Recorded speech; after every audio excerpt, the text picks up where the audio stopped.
YouTube, I'm not going live on Instagram. Fuck you. That, well, I guess it does work, actually. Damn, maybe I'll go live tomorrow on Instagram. I don't give a fuck. I do not care. Okay. I think we're successfully live on most of our platforms now. Some of our platforms, at least. Good morning, everybody. What's up, JT Rules? I am on time, but I was mostly on time to posting my new short. I was less on time to stream, but I was more on time to posting the short today. Let me get this light on. What's up, Ontario? How you doing today? You having a good day, my friend? I will pop out the live chat. There we go. What's up, Hellcat? Silk Song's coming out, Troper? That must be a big day for you. Tell me about that. We'll go live with the vertical YouTube stream. Hello, Sir Mauled. I'm glad you're streaming since before I was stuck with car maintenance. Now you're free with car maintenance and a white man. You're welcome. What's up, Nate? How you doing? Nate, please, again, you can keep asking for Karth the Lion. I can't promise you anything. What's up, Thoughts? We're going to be looking at viewer-submitted commander decks in a little bit, but we generally spend 15 to 20 minutes just talking shit. So that's what we're in right now. We still have to put Twitch chat into the manual ad break, and then we got 3 people we're looking for. Oh, hypothetically, you're finally getting a release date. We're not even getting the game, Silk Song. We're hypothetically getting a release date. That's crazy, Shade. That's crazy, Shade. I appreciate your dedication. One day, my friend, one day.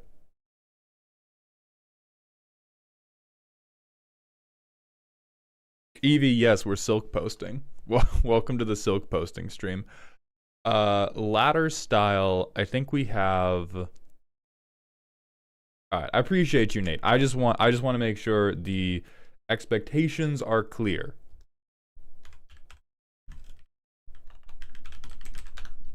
Alright, we go to the Google Sheet. I think we got 3 people we're looking for. Let me see who those trace are. We got Shaper, Antroz, and I believe Eevee, because I believe Eevee swapped with DMC. DMC went earlier in this week, and so Eevee should also be on the schedule for today.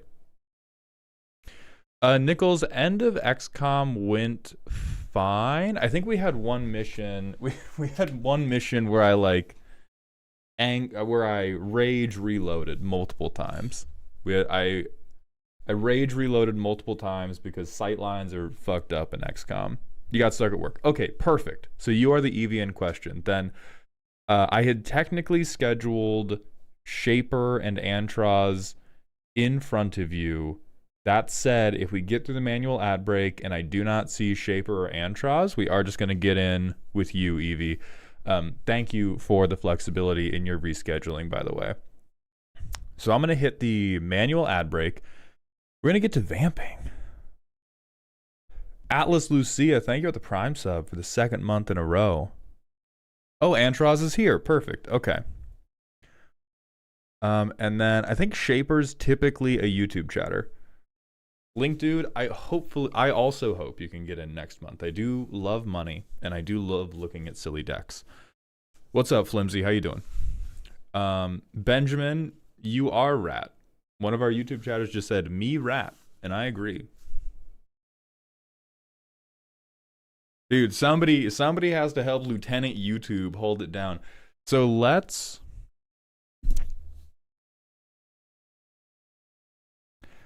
Z wanted me to hold off on announcing this.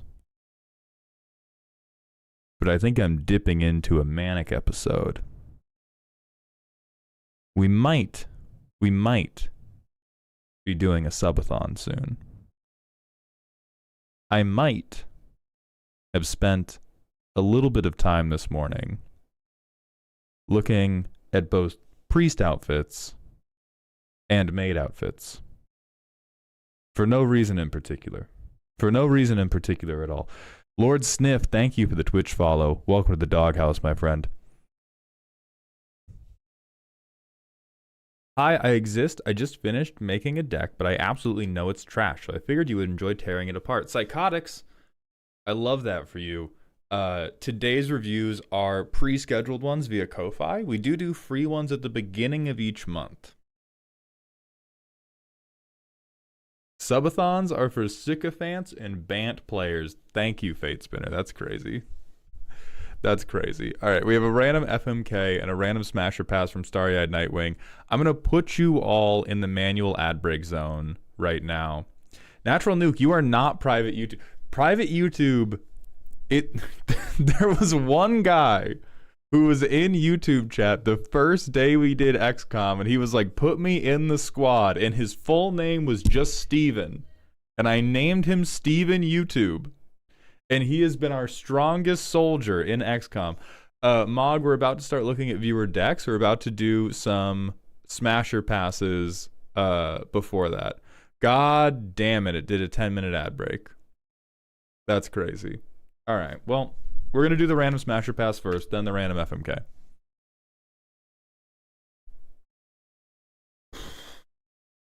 All right, grandma, but she's flexible, she's active. Still got a little booty. I'll smash. I'll smash. Come on. Come on. We all deserve love. We all deserve love. All right. Random FMK. Not a creature. Who? Kill. That's a little worse. Smash. Only got to do it once. I can get past that. I can live through that.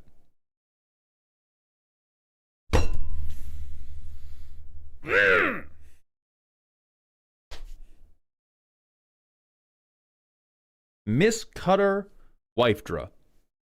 That's unfortunate. Miss Cutter Wifedra. That is unfortunate. At least there'll be a lot ahead.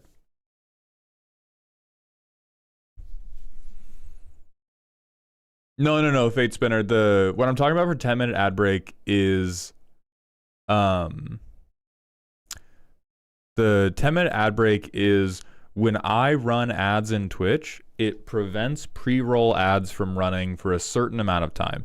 And so running every 30 seconds of ad breaks that get run on my channel holds off pre-rolls for 10 minutes. And so the issue is I typically prefer to run just a 3-minute ad section, because that way we can get an hour of just doing stuff with no ad breaks. But now we have 8 minutes of no pre-rolls, and it won't let me run a manual ad. No, Psychotics, I would much rather you hold the deck idea until the time that I can actually review it, rather than maladaptive daydream about it. Mauld, what's your plan with Smasher Pass on Avatar Commanders? Got a clever plan like with the Bloomborough ones. Dale, yes, the two plans I have, since most of the Avatar characters are children and teenagers, is it's either going to be a crisp high five, or I think it's a crisp high five. The two ideas I had were a crisp high five, or would I like genuinely hang out with them? And that second one I don't want to do, because that bar is so much higher than for adult humanoids that I think are sexually attractive. Like, children and teenagers are so fucking annoying. I don't want to hang out with any of them ever. And so it is an impossibly high bar to clear for any of the Avatar characters to be like, yeah, I'd hang out with this 16-year-old. No, I wouldn't. No, I wouldn't. You guys suck. But crisp high five, very possible. Crisp high five is very possible for cool children.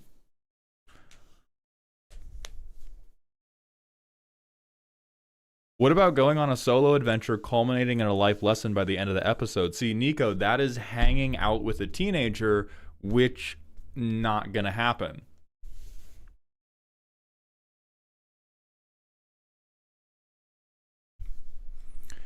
He might be 16, but I'd hang with him. See, Psychotics, I appreciate you being a more patient man than I am. See, the thing is, Toph might be the only one that passes the would hang out with bar, because she is a fucking maniac. Like, she's not gonna see some shit, but I'm gonna see some shit. She's gonna kick a man through a wall. That's fucking funny. Like, Toph is the solo adventure culminating in a life lesson. Would be funny and interesting, and I would not hate the afternoon. Like, Aang, shut up, dog. Shut up, dog. Yeah, and Toph would bully me the whole time, and that's fine. See, Irboon, I don't want to do punch them in the face, because one, I don't want to normalize hitting children, even as a joke. That's why we want to do crisp high five. What about, like, choose for your kickball team? That's too easy. They're all fucking magical karate fighters. That's an easy yes for every single one of them. Like, there's not a single Avatar cast member that you can say I don't want them on my kickball team unless you're a crazy person.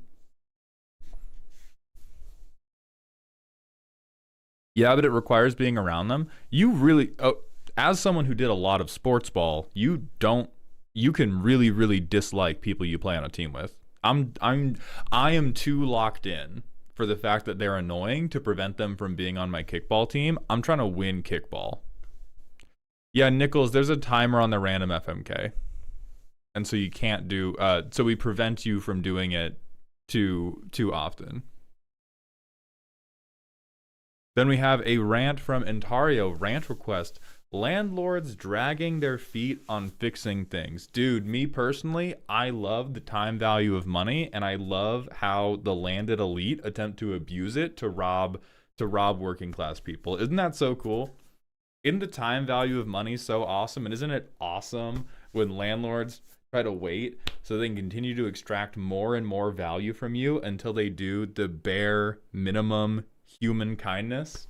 Isn't that so fucking sick? Oh, capitalism, investments, ROI.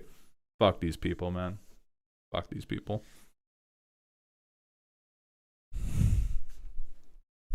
Rant from Wolfslays. Thoughts on Joda the Unifier with all the Transformers and call it Yugi Moto meets the Transformers. 3 out of 10. That's a, I mean, the name is descriptive.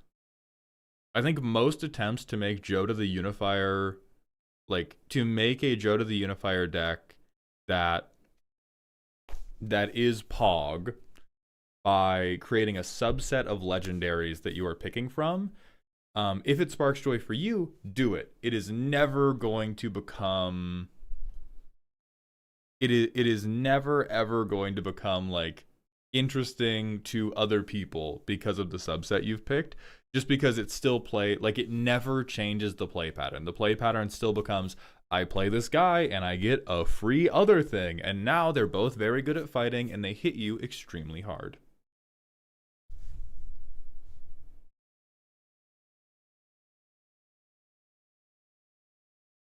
By the way, Toph is pronounced Toph.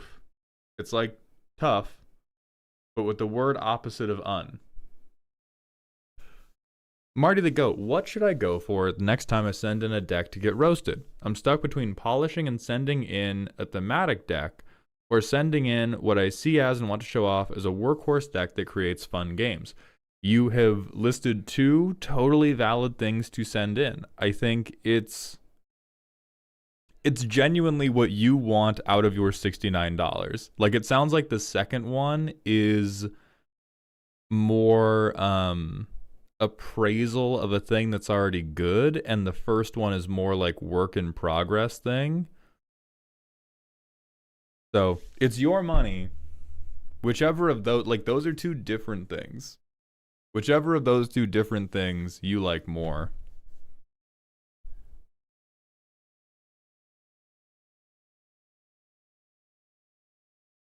Logan, why are we talking about pouring grease down the sink? That's wrong and you know it. Okay. Twitch chat, manual ad break, and then I don't see Shaper. So, Antroz, we're going to do you after this manual ad break.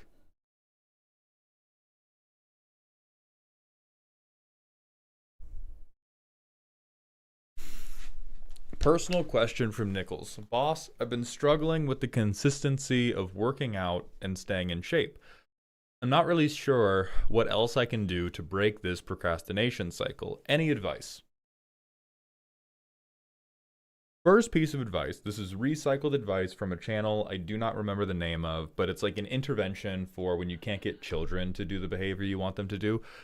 Ask yourself on a scale of 1 to 10, 1 being I have no capacity to do this, and 10 being I am raring to go, how ready are you to work out right now? And if all of your answers are genuinely 1 every single time, you have to justify it. You have to give a reason why you're a 1, why it could not get literally any worse. And if you're at a 2 or a 3 or a 4, anywhere but a 1, as you explain why it's not a 1, you will rationalize yourself into doing the behavior. But if you are at a 1, if you genuinely believe that you are at a 1 every time, you are lying to yourself. And that is a deeper psychological issue than I can fix with a Twitch clip, and you need therapy. That is my advice.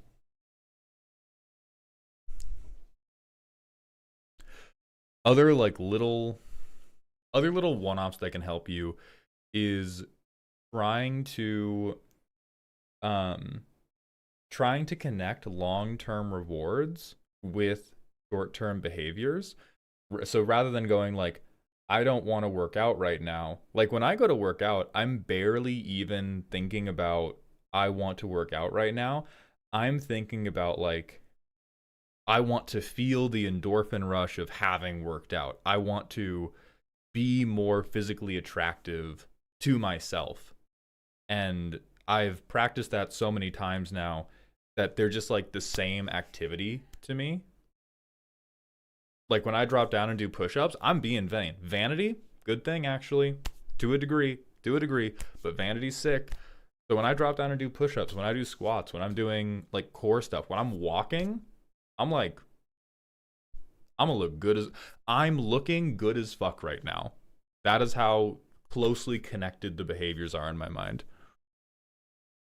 Vegan Wiener, thank you for the Prime sub. Thank you for those Bezos bucks.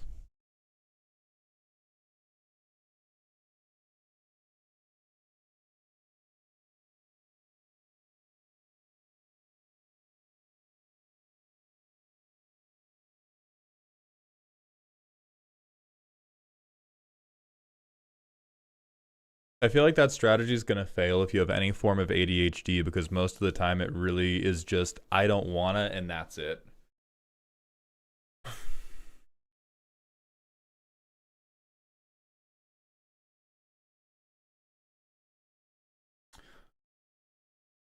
Before I say something abundantly rude, I'm going to first refer you back to if you have unmedicated or undiagnosed ADHD, that is a problem for a mental professional that Twitch advice cannot help you with. However, if you do the 1 through 10 thing, and you are permanently on, oh, I'm always at a 1, and the only reason you give yourself is I don't want to, your life is going to be bad. That's the choice you've made. Your life is going to be bad if you engage in those types of exercises and your answer is permanently I'm at a 1 because I don't want to, and that's the end of it. Your life is going to suck until you change something about that. I don't know what needs to change. I don't know how exactly you're going to change it. It's probably going to involve the help of a mental health professional. But your life is going to be shitty until you change that.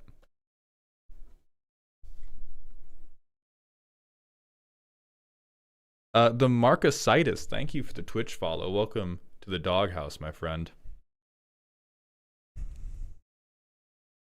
Like and again, I'm going to give this example because it's the closest example I have. I am not saying this is as easy. I am explicitly saying this is not as easy or simple. Not as easy or simple as dealing with ADHD. But a thing that comes up all the time when people ask me about content creation is they go, oh, I could never do it when I try to edit stuff or watch my own stuff back. I hate looking at myself. I hate hearing my own voice. How did you get past that? I did not. I still do. Every single time. Every single time that little button goes and a clip gets posted in chat, I go back and I watch that. And I fucking hate it.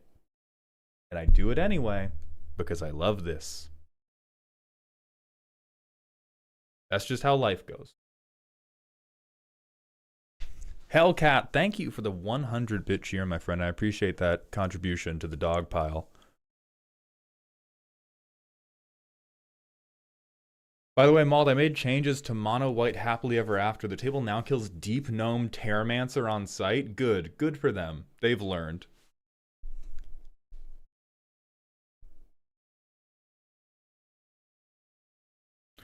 Somebody clip that? I'll clip that, dog. I'll go back and get that shit. Then I'm gonna watch it back and I'm gonna be like, that sucks.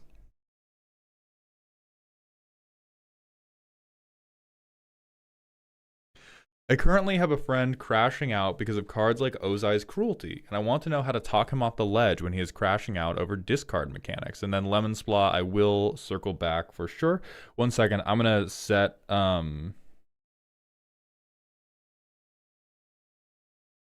I need to set my YouTube short for the day live. I posted it on TikTok before I went live. Feb, thank you for the Twitch follow.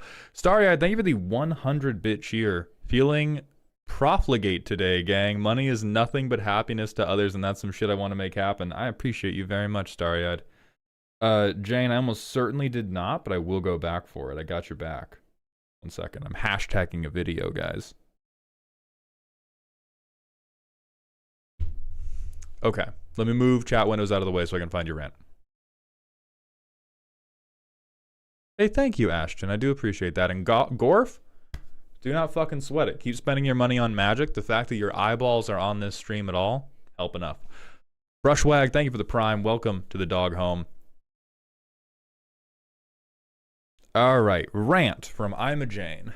OG duels are not as OP as people claim. And for, oh, but they enable XYZ combo. It's not the OG duel, it's the Soul Ring / rituals / fast mana. Listen, I love rage baiting, right? We could make this rant about literally anything. Nothing in the world is as OP as somebody who has just lost a Magic game will claim it is. And people take this game way too fucking seriously as a competitive pursuit. Anytime somebody loses a Magic game, the devil is in their eyes. And they gotta find something in that room to go, that's where the devil came from and got into me. And it was always their shit-ass jank. Every single time. So yeah, OG duels, not as good as people claim. Certain tutors, not even as good as people claim, although they are still very good. Most strategies in this game, not as good as people claim. Yeah, duels are fine. They're not fucking up your power level. Also, Starry-Eyed, thank you for the 5 gifted subs, my friend. Welcome to Dog Heaven. Hi, baby. I'm a menace in the jungle. Yes, you are.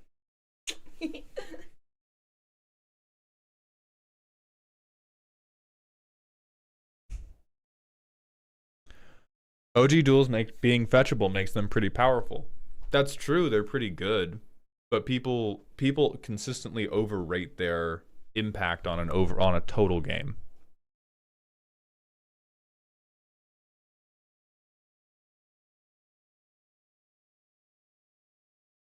Yeah, what Drivetrain's saying, when I lose a Magic game, it's your fault for playing OP shit like OG duels. When I win a Magic game, it's because I'm brilliant and amazing. Yeah, Fluff, they're shock lands without the life loss. Right, Ladder Styles question about discard crash out. Are they a commander player or a 1v1 player? This is like the most normal card in the fucking world, huh? 1v1 player?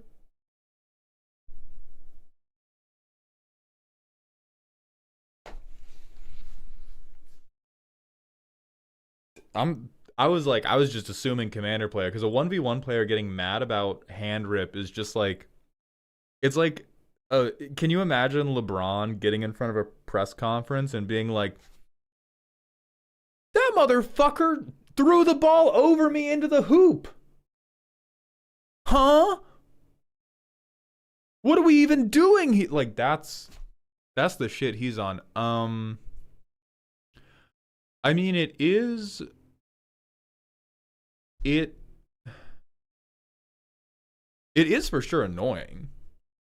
Like, I don't enjoy discarding cards, but like, what type of ledge are we trying to talk them off of? Because there should not be any ledges to yell from in 1v1. Like, in 1v1, we are playing the rude game where we're mean to each other. We're not playing the funny times, interesting mechanics game. We are playing the I'm going to beat you however I can game. Blue Pengy, thank you for the Prime sub. Yeah, Alec, man, I'm going to Deer Mauled Hound.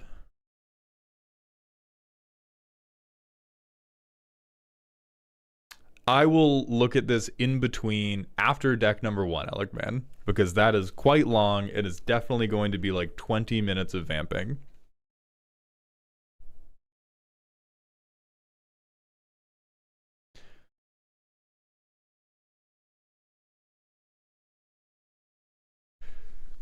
So, Fluff, I both agree with you. I am going to take your last sentence of, and it's not even interesting to die like that.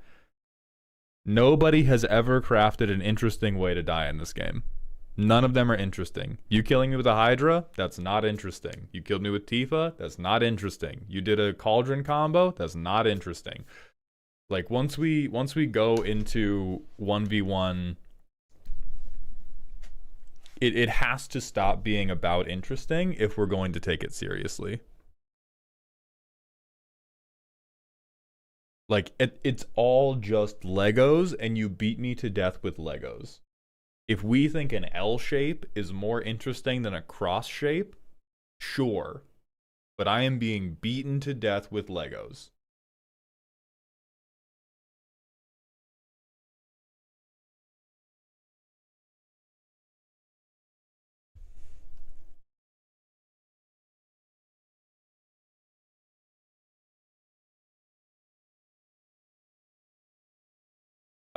Game, it depends on if the instant speed removal on the mutant has cleared the stack or not. If the removal is on the stack and you kill Genova in response to the removal being put on the stack before the mutant dies, then you're good.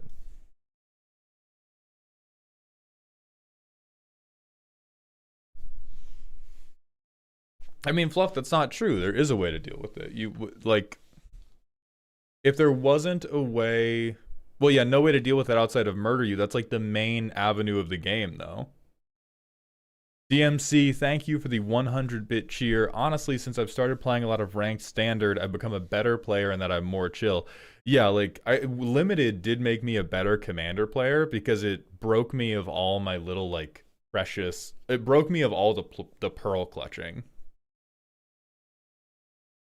So Meadster on TikTok saying, I can think of a few interesting ways to die in Magic. Let me be more clear. Everybody has a way that is interesting to them to end a commander game. There are 0 universally interesting ways to end a game of Magic. There just aren't. Like, there's stuff that tickles you and there's stuff that tickles other people, and sometimes you can overlap, but everybody's trying to be like, these are the cool ways and the other ways aren't cool, and it's just like us shouting into the ether. See you, Captain Skittles. Thank you for coming through. Hey, I appreciate you, Chaw. Alright, let me see if there's anything else I'm missing before we get into Antroz's deck.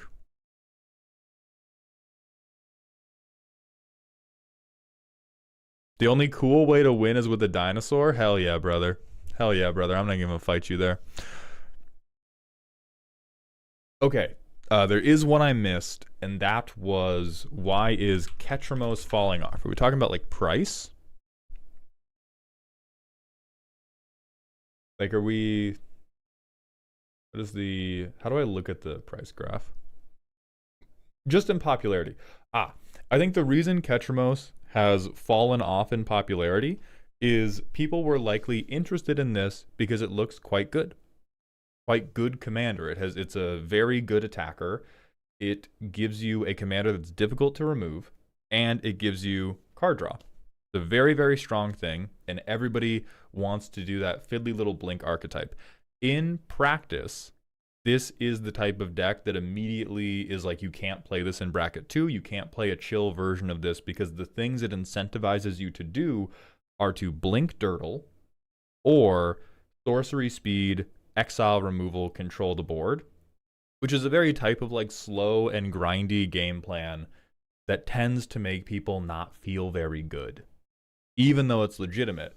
And so it's really like only going to be present in bracket 3 tables and maybe some bracket 4 tables. And then the problem it gets into in bracket 4 is exile removal is no longer good enough to stop all the combo players. And so you can't even like grind the game out. But yeah, like good brawl commander for sure.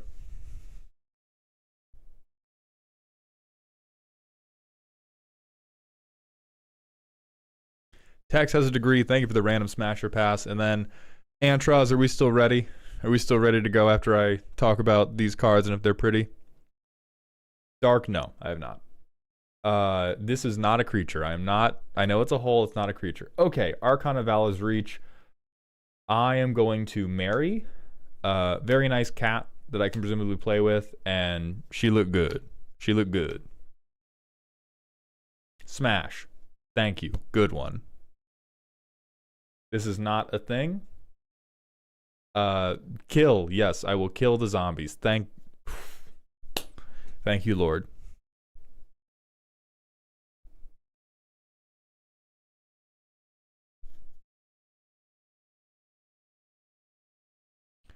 And then Zandumba has a random smasher pass.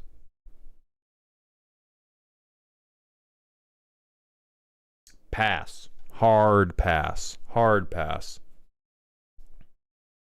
All right, we're going to get into Antroz's deck. So this is going to be my first call to stream. If you're in a vertical format like TikTok or like the vertical YouTube stream, please jump to a horizontal format, because we're going to be going to Moxfield, and this is going to make it so you can actually see the entire deck instead of seeing only a very thin little strip of what we're doing here. I'm going to pin that link into the vertical YouTube chat.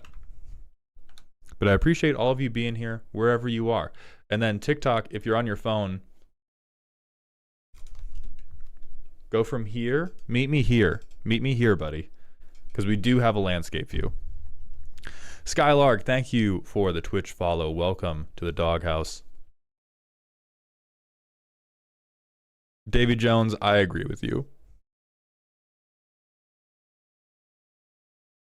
Callan, I don't recognize that card from name alone. Causes Lost and Rat Wizard, thank you both for the Twitch follows as well. And Restless Tornado, thank you for the Prime. Welcome to the dog home. Mylans, thank you for the Twitch follow. I appreciate every last one of you. So for those of you who haven't been here before, my supporters send me a deck list, a primer, and a power rating. We don't take 1 through 10. I'll work with the WotC bracket system, but I prefer silly, spooky, or scary. A scale developed by my friend Danny Phantom EXE. It measures how ominous your deck's turns are to somebody who knows Magic and is paying attention to what you're doing. First up today, we have Antroz with a spooky list. This deck is a violent rejection of everything Izzet Storm stands for. I'm going to open the deck link first, because sometimes people just roast themselves. I repeat, this deck is a violent rejection of everything Izzet Storm stands for. Using Eevee's abilities, we seek to play out powerful equipment and then suit up and swing. The deck wants to stay firmly in bracket 3, and the game changer choices are intentional. The deck also has a backup infinite combo with Eevee, Divining Top, and some other help. Yeah? Yeah, Antroz? This deck is a violent rejection of everything Izzet Storm stands for, other than the easiest Izzet Storm combo that has ever been printed, because what if I need a whittle help? You fucking fool. You fucking fool. All right. So I can see... Oh, this is it Amemnon? Now I am with you. I am with you on VV Voltron. On premise alone, I will give you points. Because this is very funny visual imagery. I understand we're all like, Vivi's so good. I hate good cards. I only like it when people play bad cards. Vivi's a good card. They're fun to play with. And the idea of handing a child a blicky and them running it on you, that is funny.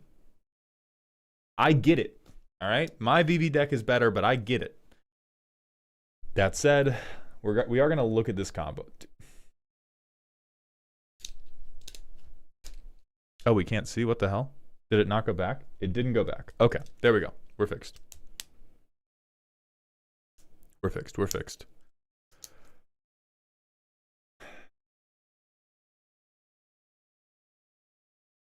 I'm not going to play Is It Storm.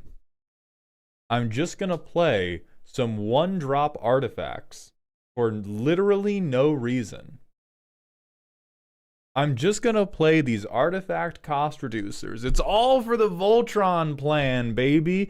I'm just going to play these cost reducers and these 1 and 2 mana artifacts for no reason, baby. It's Voltron. Pay no attention to the 20 damage you've...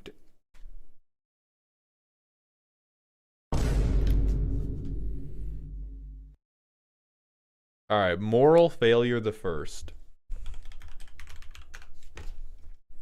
We should have seen something show up at 12. We should have seen something show up at 12. You got 1 6-drop. You got 1 chance. You got 1 chance to save yourself with what this 6-drop is. Uh-huh. Uh-huh. Antroz, I'm gonna let you explain to the class why the fuck Henry Kissinger is in this deck right now. Why the fuck Mr. Artifact Storm is in the Voltron deck. Game changer choices, very intentional. Very intentional. Alright, but we gotta find this 6-drop.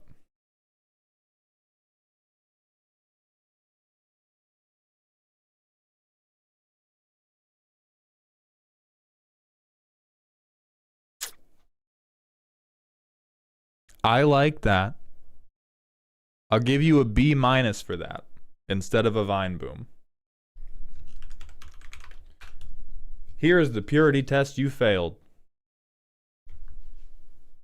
Here's the purity test you fucking failed, dog. I saw 6. I knew you were with me. Because this appeared in my third eye, but I was experiencing a vision of future Antroz. Not of current Antroz. Future Antroz has 2 permanents at 6 mana. 2 permanents, not 1. The beauty of Eevee is that Eevee gives you so much mana you can make the most irresponsible deck in the world. You can make this deck Elden Bling the movie. You can make this Iron Man 1, 2, and 3. And instead of that movie, you have made the goddamn Minecraft movie. Shame on you. Shame, Antroz.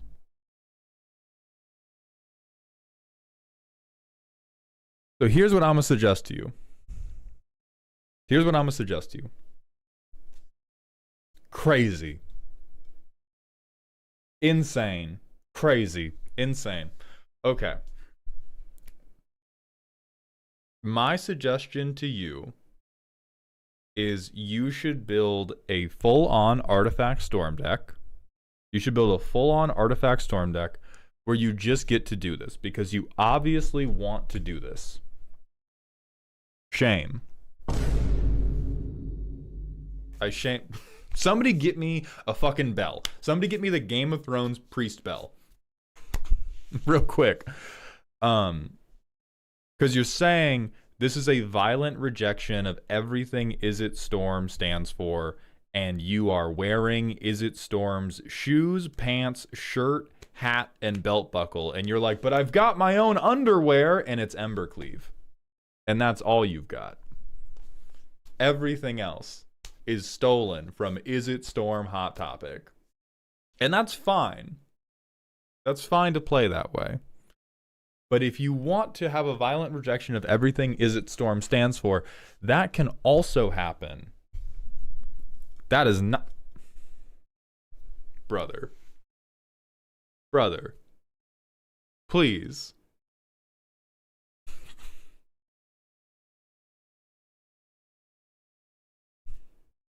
Please.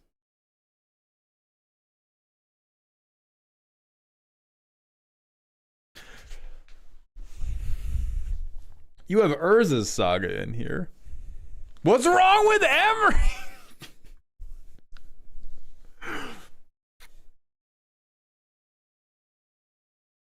Let me show you. Let me just show you, bro.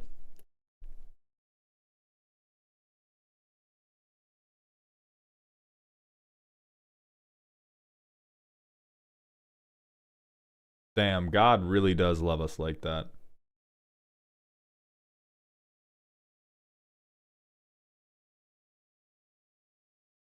All right. So first mistake you've made with this deck. I'm gonna get into the actual technicals right now. The first mistake you have made with this deck is you have made an Artifact Storm deck, not a Voltron deck, but you have deluded yourself into believing that it is a Voltron deck because the artifacts you are storming with happen to have the equipment subtype. Functionally, this is just Artifact Storm. You have artifact-based mill and card draw and recursion, and you have artifact-based cost reducers, and you have curiosity to draw cards by pinging people off of playing the artifacts, rather than I make big Eevee, Eevee spend big mana, hit hard, yum. So I dislike that. Functionally, what this hand has made the mistake of is because we're doing that, we have no actual protection for the turn we play Eevee. We can put Ward 1 on them with the Lava Spur Boots, but as somebody who has a Eevee deck that is like, this isn't Is It Storm, Eevee deserves to be shot on sight every time you play it. And you cannot play this deck and you cannot keep hands that are not able to counterspell the first kill spell that goes towards Eevee. So that's going to be a mechanical problem that we have to confront with this deck. But we will pretend that Eevee gets to live for the purposes of seeing how this goes. Now we have protection. Very cute. Lord have mercy. Okay.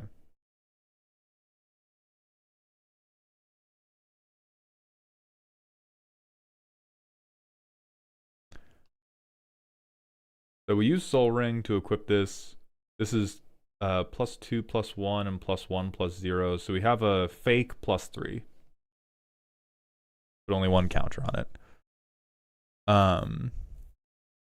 And then we get to punch somebody. We also make 4 mana. We get to punch somebody. We get to flip this. Woo! Eevee is 2. Eevee becomes a 1/3. Eevee is a 2/4 right now. But we have this land that taps for 3 mana. So we probably use Eevee. I guess pre-combat, if we were being like spiky about this, pre-combat, we would have activated Eevee to spend the 4 mana on Padim. Then this would have broken off. Eevee's power is lower, but it's a land, and so we have an extra 3 mana. And we would drop Emery. Holy shit. Okay. We drop Emery. And now, on somebody else's turn, we can Light Jammer when they try to kill Eevee. Boom, we ping you, I draw.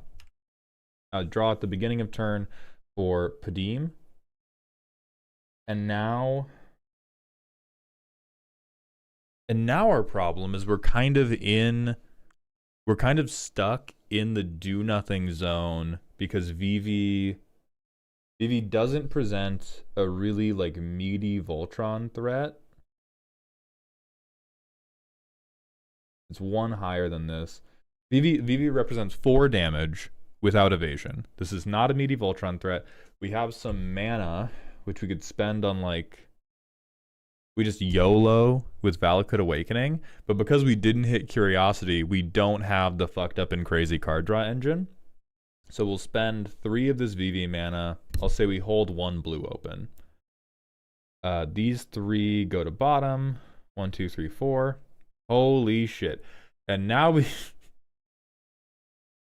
and now we actually get the perfect example of why this is not a Voltron deck. I will Lost Veil to put Ophidian Eye on VV. Ping for 1. I use the 1 blue floating. This doesn't trigger VV. 1 colorless. VV pings. I draw 3. I have 1 more colorless floating. VV pings. I draw 3. We floated VV mana already. VV pings. I draw 3. Do we see the play pattern that we're currently engaging in? It does make VV good. It does make VV good. Yeah, and if we had equipped the Shadow Spear, we would also be gaining life, but that's really not, like, the specific numbers that are involved are not as important as understanding what are the types of game actions I'm taking. And you said you feel like your playgroup has pressured me into leaning into that direction with our power levels, and the original Voltron-ness was diluted over cuts and iterations. Yeah, and my interpretation of commander decks is it's always better to just be all in on your thing than try to have these little like half reminders of what the deck could have been. I think if you want to do Voltron and you want to keep up with a high power table, genuinely more counterspells. I would say more counterspell. We're not gonna make you better, we're gonna make you worse, and we're gonna make the deck better. So if you want to keep up on high power nights, just do VV Storm. We're 90% of the way there. Hell yeah, Toy God, I love to hear it, man. We're 90% of the way there. I'd like to see the Voltron spin. If the Voltron is gonna spin, new best friend. This fucking shit. If the Voltron is gonna spin,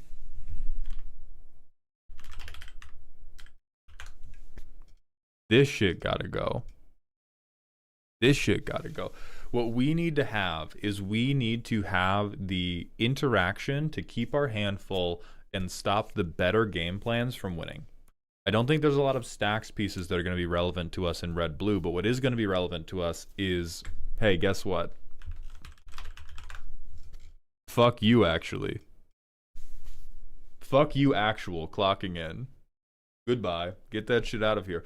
Now, really, if you're in bracket 3, this is probably where Psych Rift becomes your third game changer. But you get to play with more mana than the rest of the table does.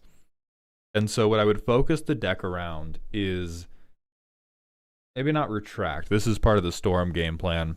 Not Run Away Together. Swan Song. Arcane Denial's fine. Counterspell's good. Fierce Guardianship is great.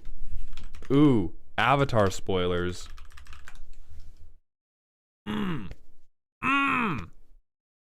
5 life, reuse your removal for 1 mana. Oh, I love it. I love it. Beautiful. So if we have more things like this, we want to keep VV alive. Once we have kept VV alive, on our turn, we are going to use VV mana to draw us cards. So your new play pattern is going to look like I play VV, I use Redirect Lightning, I use a counterspell, I get my first counter onto VV. VV lives. On my turn, I maybe play like a mana rock or something, and then I use VV's mana to cast a card draw spell. I use this to keep my hand full of interaction that is going to keep me in the game until I draw into some type of very juicy equipment like Aether and Prewin, or Excalibur, or Embercleave, or my personal favorite for a VV deck actually, Buster Sword. I love this. Card draw, free spells, sword of free and shit. And then the other sword you really want to be on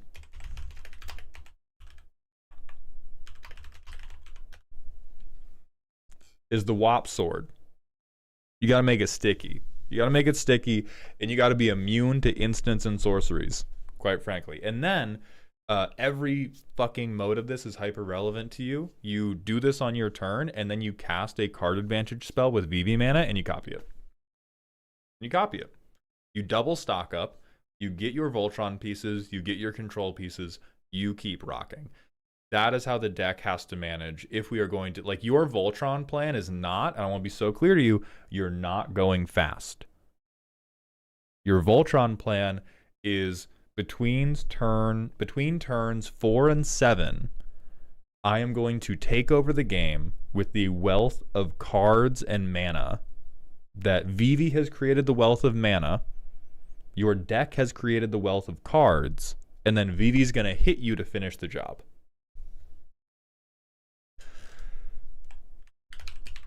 I think Whisper Silk imparts Shroud, which we don't want as much. Probably like Silver. I feel like Silver Shroud costume does the same thing. Oh, no, okay. This is just Shroud until end of turn. So this is like protection and unblockability. Brotherhood Regalia is what I'm thinking. I think simple answer to this, if you could play an Assassin's Creed mod where you were Vivi, are we doing it? No, Wrathful, I read all the chats, but when I'm in the middle of suggesting cards, I am basically only reading the chat. I'm only looking out for the roasty recommending things. I'm just in the middle of my shit, and I try not to derail it because these get cut together for long forms on my YouTube page, and so if I interrupt like every half sentence to read off somebody else's comment, it fucks up the other filming. But I'm reading TikTok chat, I'm reading vertical YouTube chat, horizontal YouTube chat, and Twitch chat. Okay, beautiful. So other things we want to have you run at low mana values. You may already be on this because this is just a good spell. I don't think we are. So Untimely Malfunction. Hey, Clunky Man, thank you for the $2 super chat on YouTube. I'm taking my son to Two-Headed Giant Commander Night. Wish me luck. I wish you the very best of luck in letting your son down for what I hope is the first time in his life. Tommy, thank you for the Twitch follow. I don't think, well, we could be a Team Your Battle Rage deck, Booty Steve, but we probably would rather Embercleave. DMC, thank you for the 100-bit cheer. Boss avoids beating off his viewers. Also, wave goodbye and maybe Sword of Truth and Justice. Nah. I'll look up wave goodbye, though. Yeah. All right. Yeah, you're right about wave goodbye. This is downright good board interaction for you. And so stuff you can cut is like most of your artifact cost reducers. Cut them. Urza, cut him. Emry, I'll maybe let you keep. But I think like Artificer's Assistant, DRC, Divining Top, Riddlesmith. I mean, Rush is fine because it's a land slot. Masterwork of Ingenuity, Saheeli the Sun's Brilliance. These are all much more on the artifact game plan than they are on the Voltron game plan.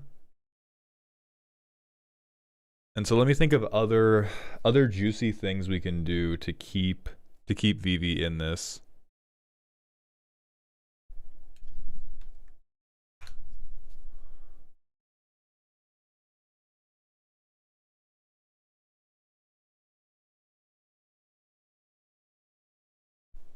The big tech. The big tech. DMC, thank you for the 100 bits. Dragonfire Blade is not a bad protection bit. It is in the deck already.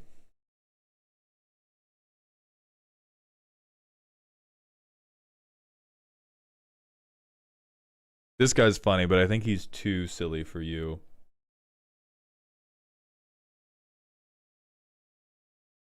This also might be too silly for you.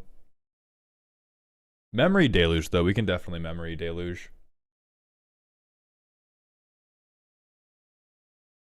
Ooh, March of Swirling Mist. Yeah, this is a 2-mana phase-out thing, so rather than bouncing your own commander or exiling your own commander, we want to phase out Eevee as much as we can. This is our primary way to protect them. So we get to March of Swirling Mist, and we get to slip out the back, and these are both really, really good 1 and 2 mana protection spells.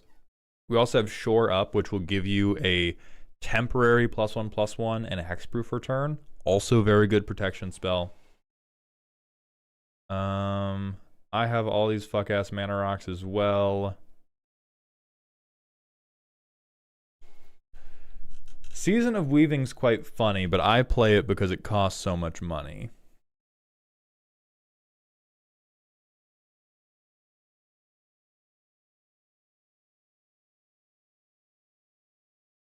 I don't think you need any of these.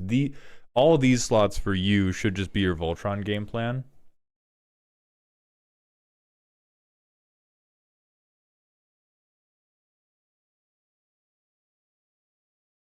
I'm trying to determine if you can run Volcanic Vision. We're not currently on Silent Arbiter. Which I think we would rather get Evasion than we would get Silent Arbiter.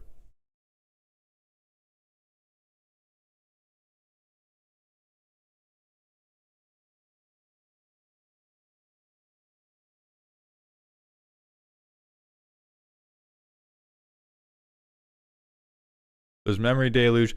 Ooh, Lorien Revealed is actually crazy fun in this deck. If you have not gotten to hardcast a Lorien Revealed yet, you have not lived as an Izzet player.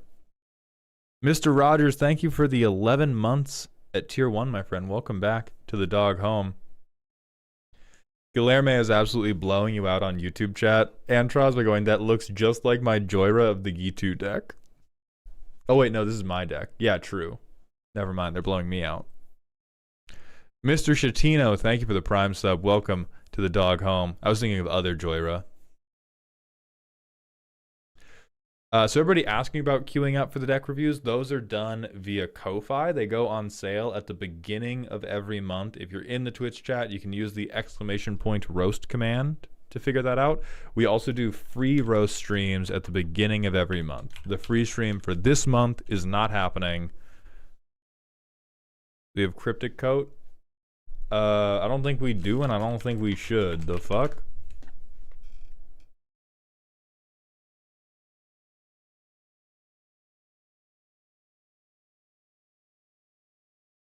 I mean, the thing is, we can't use this, right? Like, we can't, because we can't equip this to Eevee, who's the person we want to be unblockable.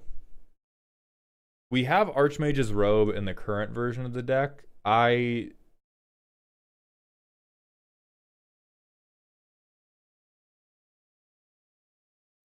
genuinely am not sure that we need it this much if we just fix the other card draw stuff. But we can keep it in for now because it is very funny to punch somebody out of the game and then draw 21. Yeah, Winged Boots probably replaces Lava Spur Boots. Probably do a 1-for-1. Let me get Evasion and let me get a ward cost that is high enough that you can't just shoot my guy anyway.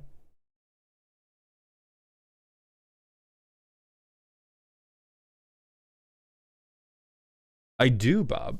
DMC, thank you for the 100-bit cheer. Key to the Vault. I don't like Key to the Vault. I think our Voltron stuff is our finishers. Our Voltron stuff is not, outside of the very best ones, they should not be how we seek to gain advantage in the first place. And Key to the Vault only does something if Eevee already has a clean swing, has not been killed, and has high power. That's a... Okay, Key to the Vault does Buster Sword stuff is crazy rage bait, so we're just going to move on from that. We're just going to move on from that entire line of reasoning.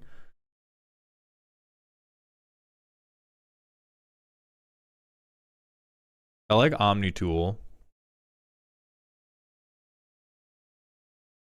Seize the Day is downright fun if we have any of these combat damage equipment set up. I think we could even keep this guy as like a secondary Voltron target. But the rest of it is really just your table has corrupted you by trying to force you to play better Magic than this very silly idea wanted you to play. And I would rededicate to busting, I'd rededicate to whopping, I would rededicate to setting Eevee to base power and toughness of 40.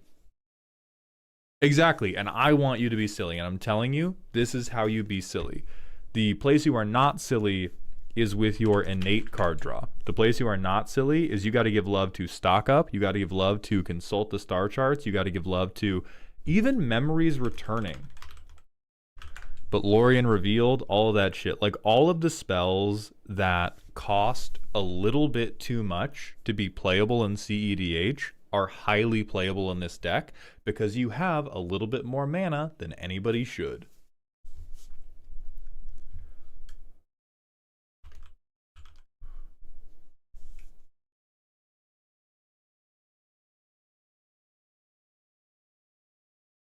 I'm not a huge fan of Nerd Rage. I like that it draws us cards. I like that it's a non-creature thing. That said, we should not be playing this game betting on having 10 or more cards in hand. Like, really ever. That should be pie in the sky funny business. We should not be picking other cards around that being something we're going to regularly do. You should just always have like 4 to 7 cards in hand, and you should always have some type of answer. Calvazard is funny, but consider we're spending our funny budget here.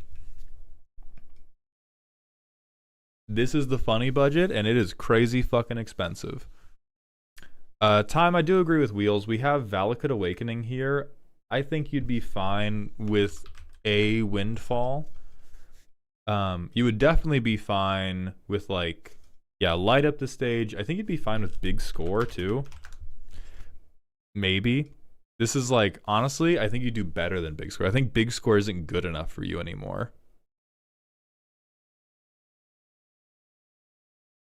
Oh, Brass's Tunnel Grinder. I like that. I like Brass's Tunnel Grinder quite a lot. Yeah. We do this. This will trigger Eevee. This is a way to recycle our hands to what we need it to have.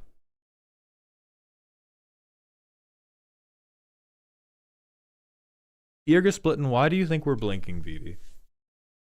What in God's name would lead you to believe that we are blinking, Eevee?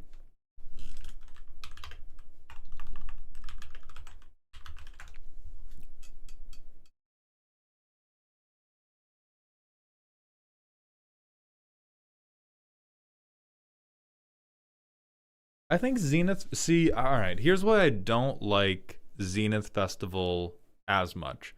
All of this is going to be revealed information, and Zenith Festival is not silly until the point that we've, like, already gotten Eevee quite large.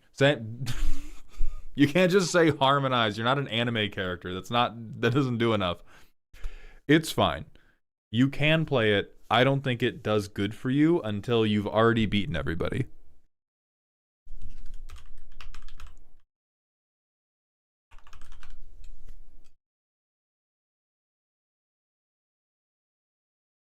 Same problem of not crazy until we've already beaten people.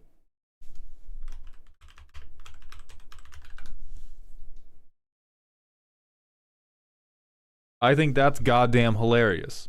Not the best thing ever, but Menace is funny, and the idea of having a Eevee who just hits you really hard with a stick, fucking phenomenal.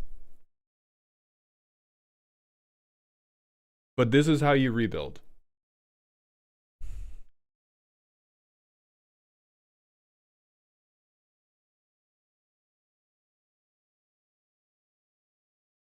I am putting you as lost in the sauce currently.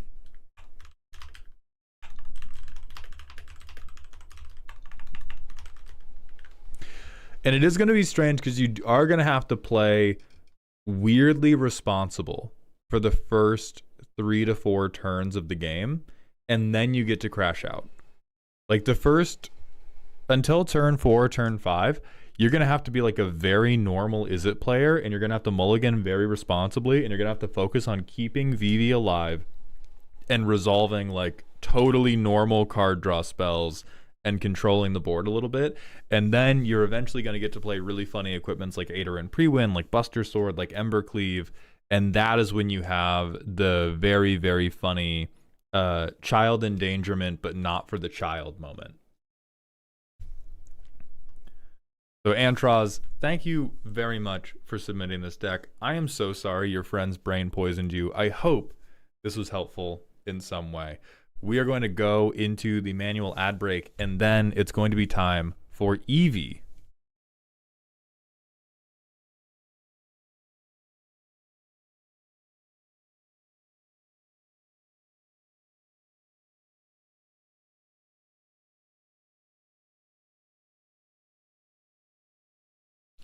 Bone Lord, you have missed a VV Voltron deck that was actually Izzet Storm, but was not entirely the fault of the submitter. They were trying to keep up with a table that was pushing them into crimes.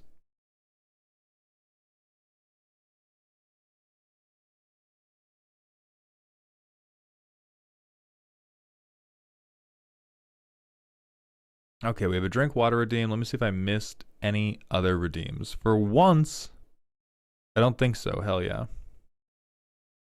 Quick question on the mulligan vid you posted. Have you heard of the Minneapolis or Houston mulligan?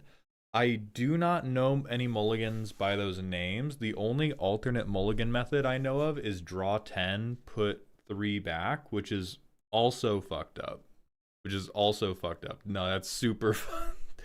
I think that's too far in the other direction, where as soon as anybody is doing, or as soon as like the deck works, draw 10 bottom 3 is just guaranteeing that everybody's opening hand is crazy gas. So it's kind of, what type of wonky do you want the game to be? That's not necessarily the type of wonky that I want the game to be, but if you're down with that, hell yeah. D2 Vincent, thank you for the 13th month at tier 1, my friend. Welcome to the dog home. Appreciate you coming through on your spare Saturday. We have a random FMK, and then we will pop open Elikman's, I think it was a threat assessment question in Dear Malltown. This is a plaza rather than a thing. Not a thing. All right, kill. I'm feeling lucky. That's not a thing. That's an enchantment. Smash. Mary, there's a person here. That's fine. That's fine. That's fine. I was saving my true love for marriage. That's okay. Lord Xavier, thank you for the 100-bit cheer. Hey, Maul, just wanted to say thanks for giving my 5-color angel custom card a fair shake. I made it last minute so it didn't have cool art like the rest of them. Of course, Xavier. Thank you for submitting. My hope is always to give anything that you put in front of me a very fair shake.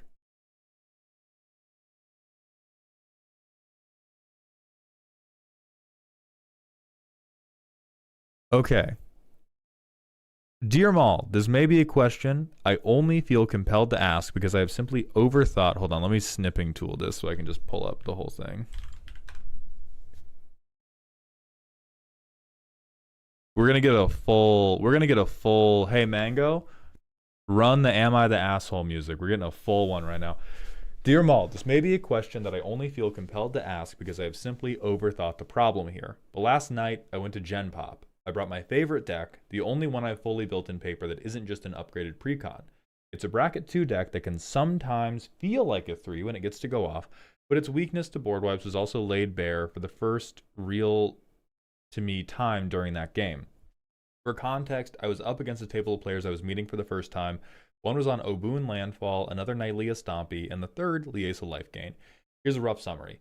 I got a good setup after turn 3, which I capitalized on hard the next 2 to 3 turns. I even managed to set up a soft lock on my opponent's ability to stick small or medium creatures to board to limit their plays. I targeted the life gain player first because they had the earliest lead, and they went after the stompy player with their early swings. Because they had the most advantage and were a life gain deck and could theoretically heal away most pressure I attempted to apply if I spread evenly, I deemed them the threat and targeted them with my swings until I killed them. Now at this point, I knew I was the threat, and I didn't give the other two players at the table any guff when they started targeting me and my stuff. I tried my best to roll with it and rid myself. Now I had enough to get the stompy player to half life because I knew they could reverse their previous fortunes at any moment, especially once they dropped Nykthos. However, I got board wiped. I didn't have resources left in hand to rebuild because I felt like I needed to press my advantage harder if it meant closing the game sooner.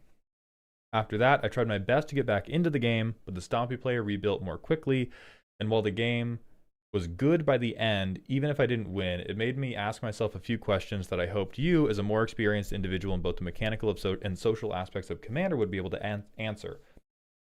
1. Should I have targeted the life gain player? Yes. Then there's a lot of hand-waving of I know they didn't enjoy being targeted like that. Nobody does. That is, that is what happens when you are winning the game, is you get fucking hit. I think there's a thing, like, you could have avoided it happening and the game would have been worse off for it. 2 was my threat assessment off. Should I have pivoted to targeting the stompy player after clearing the life gain player's board? I didn't want to do it until I finished off the life gain player specifically because I was worried they'd be able to heal away all of my damage if I gave them breathing room, plus the stompy player admitted to being new, and I didn't want it to feel like I was pub stomping them just for playing a thing they liked. That question is the most interesting one, and it is about the point of the game. Like, you made the correct decision in terms of trying to win the game. Very, very few Commander games are about trying to win, but every Commander game cares about winning to some degree. So this question, your threat assessment was either totally on or totally off, depending on how much you cared about winning and how much you cared about everybody getting to feel like they were doing their thing. Generally, if they had had the best early lead, you get killed for that. That is a thing that happens. Number 3, should I have held back more in anticipation of the wipe coming down? Impossible question to answer. That's all about hidden knowledge. You have to make a decision about, like, if the wipe comes down, I'm fucked. If you thought, if I hold this back, it does not do enough to make me win after the wipe comes down, you were correct to commit to board. If you were holding back something that could have, like, rebuilt your entire board after a wipe, probably would have held it back. 4, does any of this matter? No. No. That is, like, normal. That is very normal Commander game situations.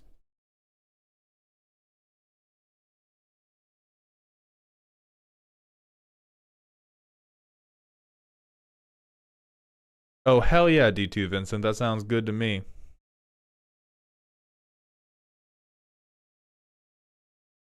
Mosher, I appreciate that that recommendation. I definitely don't have time to check it out right now, but I appreciate it. Oh, hell yeah, Jester.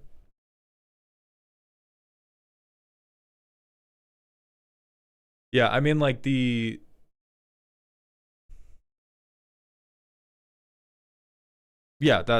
doesn't matter, Alec, man. It genuinely just matters of, like, you should have played that entire game understanding that board wiping is a potential thing that could happen, and hold back or don't hold back based on, like, how you think, what leaves you with an opportunity to win the game. Lemon Splah, thank you for the personal question redeemed. Dear Mauled, I assume you proxy most things, but what inspires you to actually pick up a card that's not a proxy? It looks cool. 100% all of it. The only reason I will pick up a physical card is because I like the art enough that it scritches the shiny things urge in my brain. It's a totally fine thing to satisfy with your own spending money. You want to buy things that look cool? Many magic arts look very cool. But that's how I do it. There's like the like weirdly, as somebody who advocates that the casual player proxy so much, I am one of the biggest proponents of, yes, collector boxes should be outrageously expensive. Play boxes should not. WotC and Hasbro specifically is still fucking the entire Magic economy by crazy pushing the pricing of everything. But like my perfect world is play boosters and play booster boxes are accessible. Collector boxes and collector packs super fucking pricey.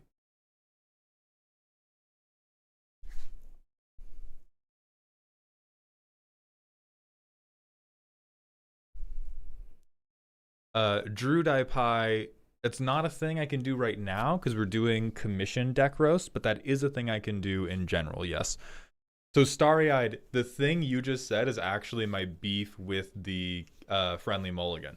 That's the short I posted before I went live today, is we're mulliganing to playable. I think it's a bad thing. Don't do that. Do legal mulligans.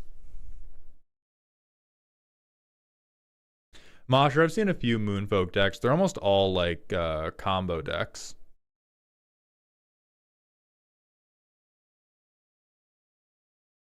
Oh, hell yeah, Michael. Ladder Style, thank you for the personal question. What's a holiday you and Z want to go on but can't right now? Any holiday? I think what's a holiday we want to go on but can't right now is more determined, that it has more to do with the fact that once you are a content creator, it's a specific type of self-employment where a week off is death. Like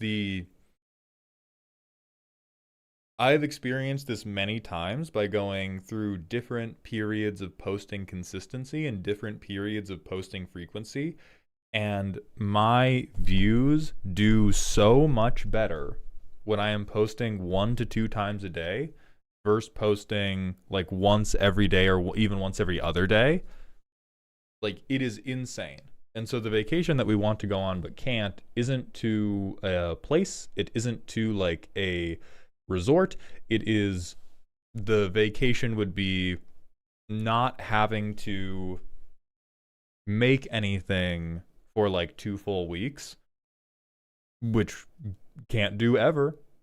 I mean, maybe there will be a day where we are so good at getting content done, like getting content filmed, that we can bank like 2 weeks of posts and then disappear.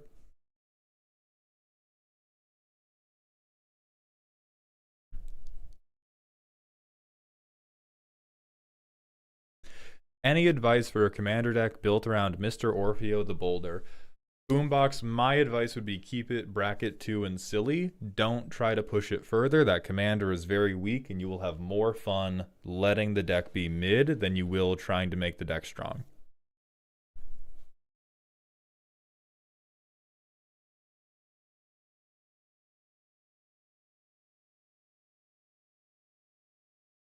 What's your favorite art style for Magic cards, or which one tickles the ooh shiny part of your brain most?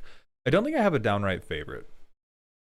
Art styles that have tickled my brain.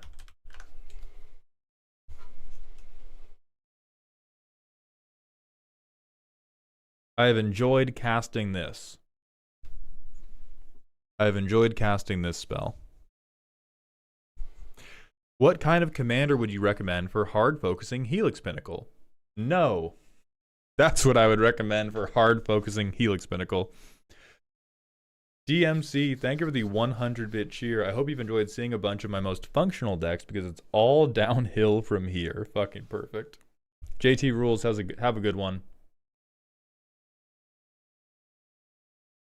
And then Eevee, are you still here and still ready to go?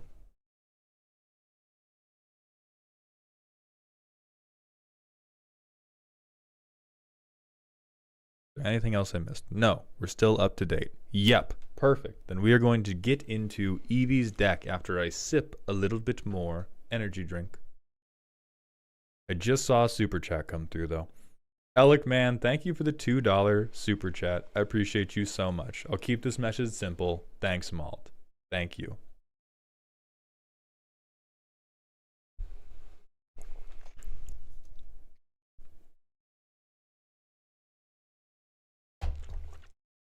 Seeker Zero, do not know what that card is off the dome. Okay, Eevee's deck. Spooky, comma, scary. So everyone, oh no, that's Ellie's listing. Eevee's spooky. The goal of this deck is basically to try and outspeed the hell out of everyone else and burn opponents down without giving them too much of a chance to mess with my stuff. The game plan is to get a couple of ping creatures out on the field, get card draw support, and then just spam cantrips until everyone else is dead. Secondary win con is to make Veyron unblockable and beat the shit out of somebody with a 2020 commander. There's a couple of vanity cards that probably aren't the most optimal looking at you, Niv and Sakashima, and a general weakness of this deck is that it's much slower without Veyron on the field, and without the right cards in hand, it gets starved of either gas or colored mana. Several of my friends refuse to play against this because it is 1 turn 5. Jeez, okay. Okay.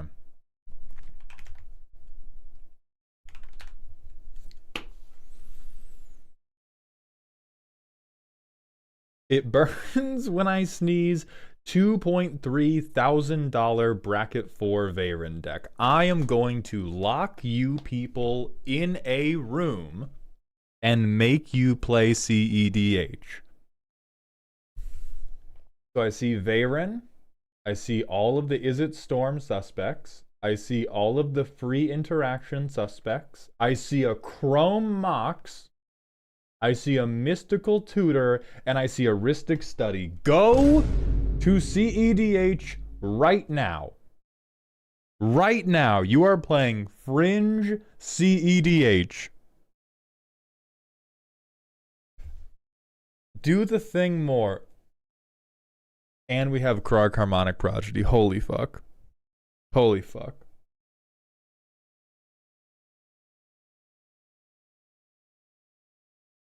There he is. There he is. This might have been my pet deck for years. Why did you train your pet to kill people? This deck is why pit bulls have a bad reputation. Okay.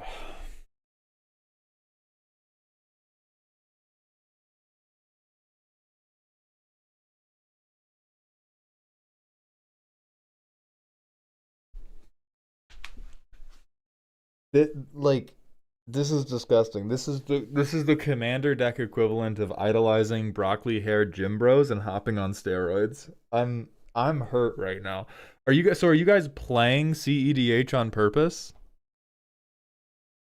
Because that's what this is. Like the refuse to play against it part is you're playing like B tier CEDH is what we're doing right now. We just had a money EDH tournament. That's CEDH. That's what you played EDH for money to win. That's CEDH. Yeah, this is crazy good. I mean, like,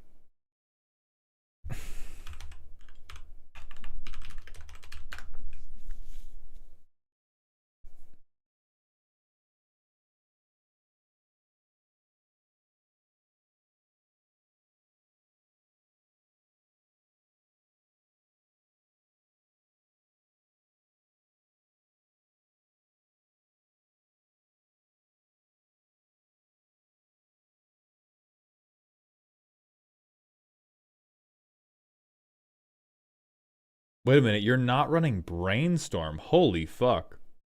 Okay, but here's the Faithless Looting. There's the Opt. There's the Mystic Remora. There's the Ponder. There's the Preordain. Do we have the Serum Visions? Oh my god, you're not on Serum Visions.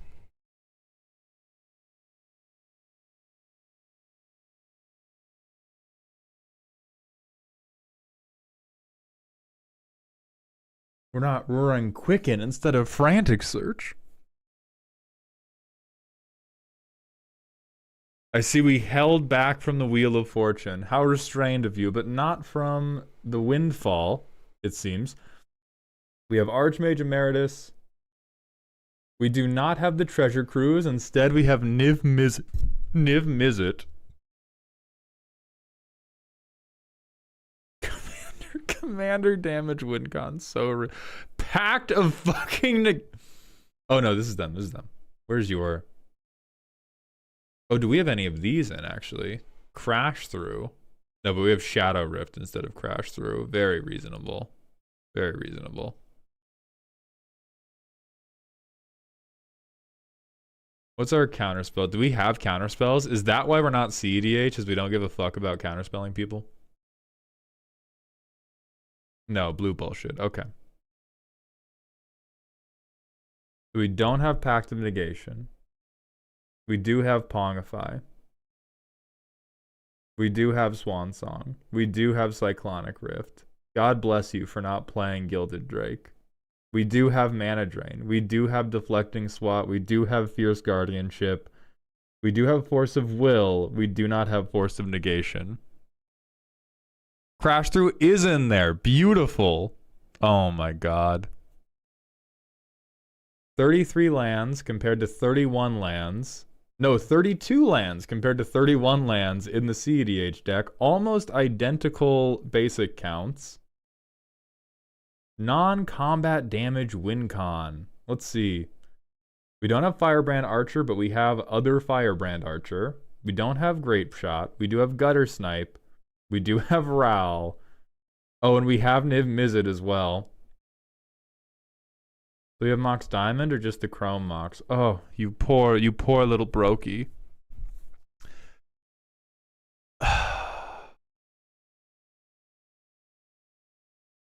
Yeah, so we're certainly not spooky. We are certainly not spooky. This is like... Do you own this in paper? Has this deck been gated by how much physical money you had to hand over to your LGS at one time? Yes! So this is literally just a no proxy CEDH deck. This is just CEDH, but only as much of the CEDH deck as I could buy at any given time. This could have been a car, Eevee! Why don't you just... No! Another soul lost to darkness. This is crazy. Holy shit. Cool job, though. Cool job, whatever it is.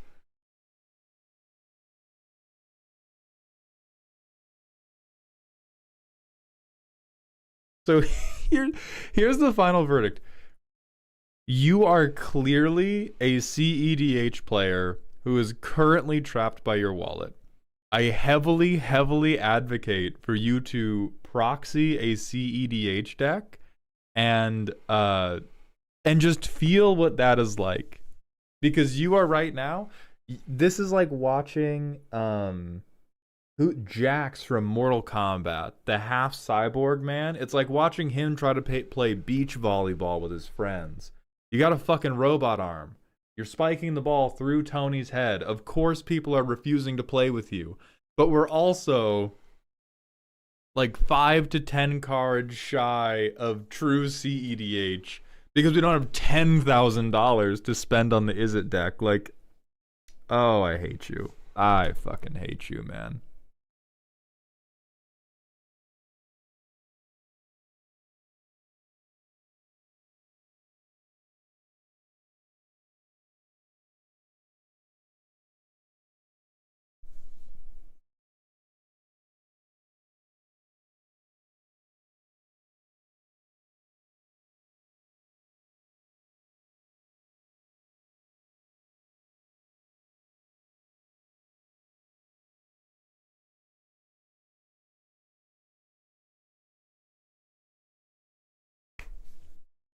This is fucking ridiculous, dog.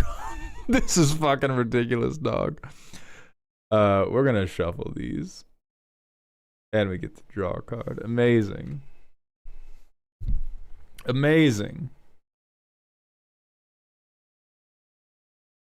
And then we just have the Niv Mizzet Infinite in our hand right now. My friends who do play CEDH have been trying to get me to do it. Okay. Actual factual, no roasting. I think you will enjoy it.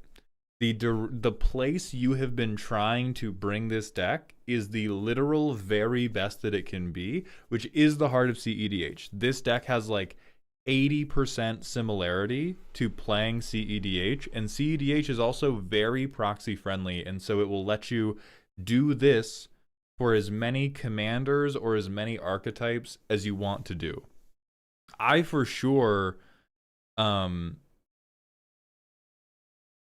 like if you with love, I'm trying to figure out how to say this with actual love in my heart. With love in my heart, if you played this against me in a non-CEDH pod, we would have a conversation about it. I'm not going to freak out because it is a card game. I'm not freaking out because this is a card game. But if you did this to me in anything shy of CEDH or bracket 4, I'm clutching pearls. I'm twisting in my seat. I'm sweating. This is crazy. It's very good. The fact that you have built this on your own, you have like naturally evolved towards peak CEDH for Is It? Genuine round of applause. But I do think that means you want to play CEDH. The deck has always been bracket 4. Okay, then who's refusing to play again? Huh, Nani? Who's bracket 4? What do we mean we're refusing to play against it? Shoot the Snatched Waste Woman. Okay, so let's talk about the weaknesses you discussed in the deck.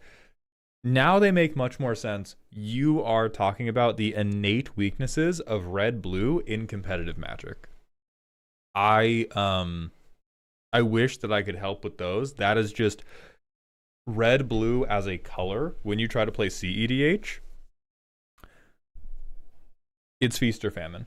You can gas out. The decks do tend to resolve really, really heavily around getting Curiosity in your opening hand.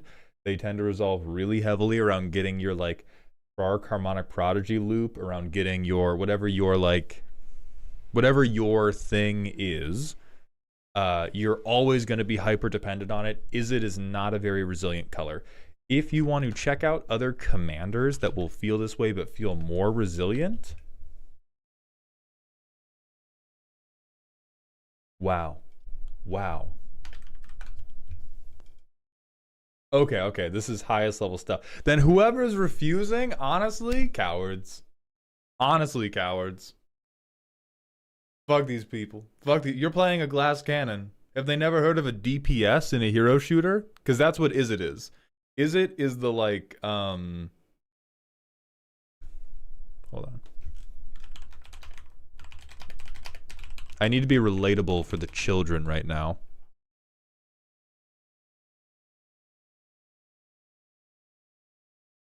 Is It is playing Moon Knight in Marvel Rivals, okay?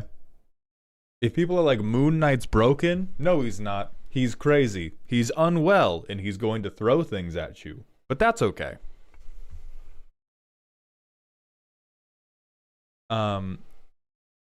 So if we want, or if you want to try other fun Is It commanders at the CEDH level who will struggle less with this, the RAL decks tend to struggle a little bit less.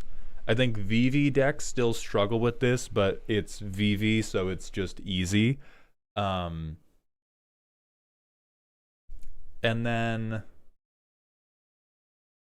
now, if you just love Veyron, more than anything, she is your girl, and you want to keep bringing the Veyron deck to like the peak that it can be, keep doing that.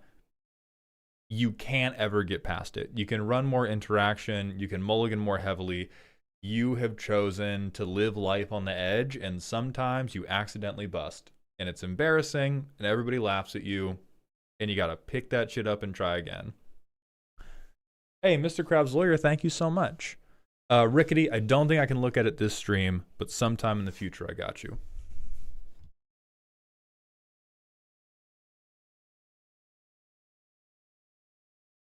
But this is good as shit. We just win right here, right? Like we go... so I have a colorless floating, which is actually not great. So I don't think we win right here. I think we pass and we have to like swan song something. Yes, Eevee, you have built a tremendously good deck. You've built a very good deck. This triggers twice, actually. Very good deck. The problems you are experiencing are just the natural limits of red-blue at the highest end of the game. And so, like, stuff to... You are smoking crack with Aria of Flame. You are smoking felonious amounts of crack with Aria, with just straight up crack behavior.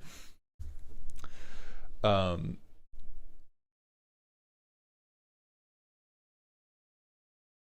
do get that it's silly though. If this is your, you know, this is your like frog wallet that you brought with you to the first day of fucked up Commander College and you want to keep it with you, hell yeah. Fire inscriptions, like anything that is, because is almost always pip screwed rather than anything else screwed. Oh, you know a card you may want to consider genuinely? Another Avatar spoiler. Yeah, Blue Pengy. It's just a little slow and it lets people gain life. Like, there's just other options that are extremely mildly better.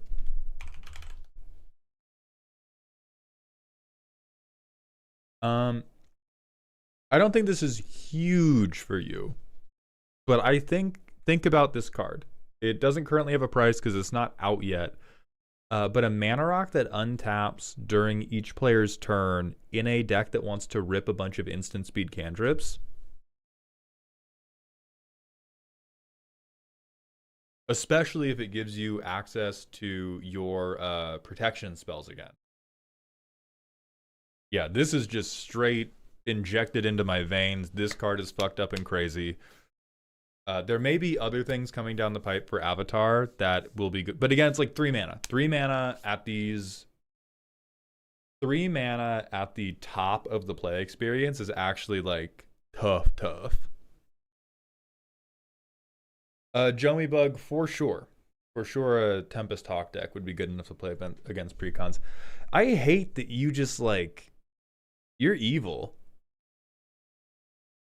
Like, I trust you less as a person that you naturally gravitated to, like, oh, of course I would do this. Why wouldn't I do this? Of course I'll get this. I mean, it just makes sense to put the Rhystic Study in.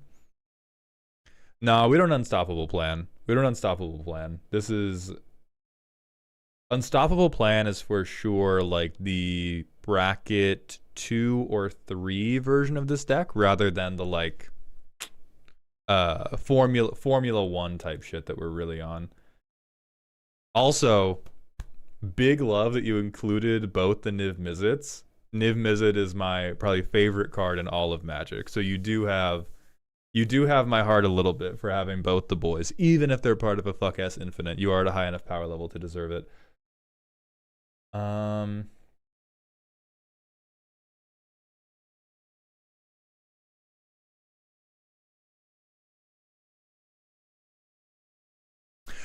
I will also I do want to point out, like, you said you put it in here because it's like blinged out art. Genuinely not greedy, one of the best fucking cards ever. Don't let anybody gaslight you into taking this card out. The only other thing that I might recommend for your consideration, only because I know that some people do play it, is Muddle the Mixture. I do need to look and see if you have a... I guess it could become a Rhystic Study if nothing else.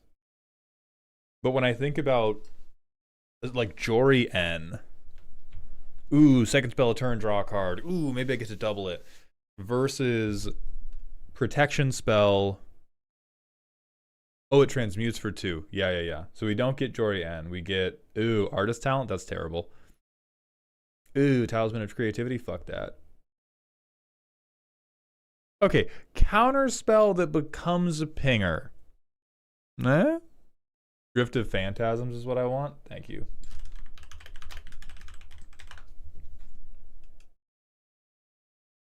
Yes, this is what you want.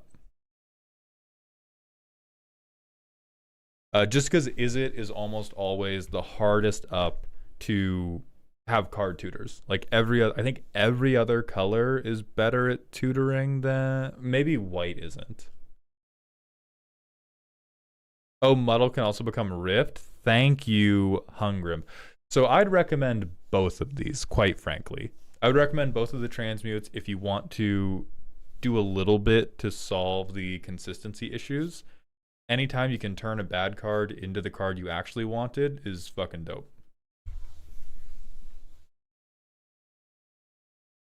I have Gamble and I've debated putting it in, but the pitch feels bad. I normally clown people for being afraid of discarding. In a deck like this, I get you. And if you want this to be like CEDH with sentimental value, I think that is okay. The pitch, every time I've gambled, and I'm normally gambling on like 6-card hands, the pitch does feel bad. It never doesn't feel bad. And so you might want to throw in these tutors, because then it's like, oh, I'm pitching a bad thing for a good thing, versus gamble, maybe I pitch something sweet. And this deck does look like it wants to vomit its hands crazy style. Like this hand, you just win because Eevee's in here, right? Like this hand, oh, Stormcrop Coast,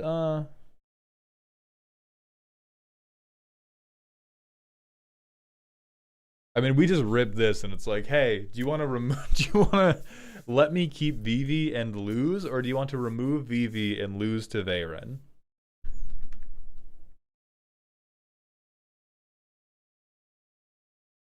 Counter something and exile Jorien. Tremendous. Harmonic Prodigy.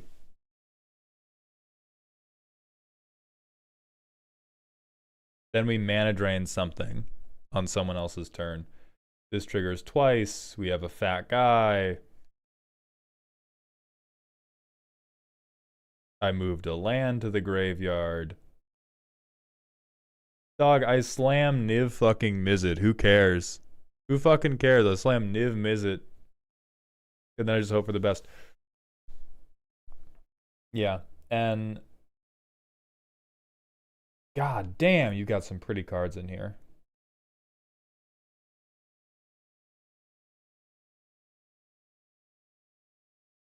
Would something like Ghostly Flicker, Snap, or Rewind be good in CEDH due to allowing you to untap lands you've already used?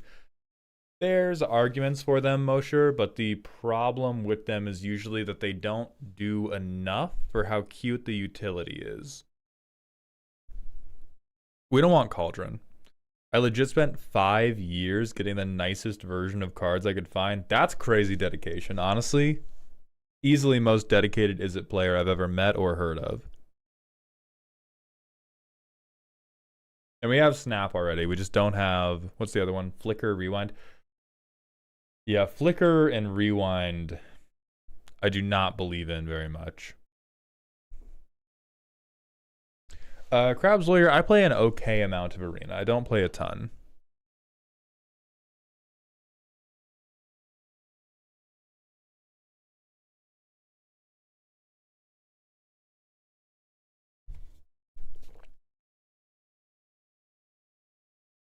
I'm still trying to wrap my head around the idea of a person whose like most devout expression of love is turn 3 combo winning. Fucking diabolical, quite frankly. I feel like this. This is me looking at this deck. I'm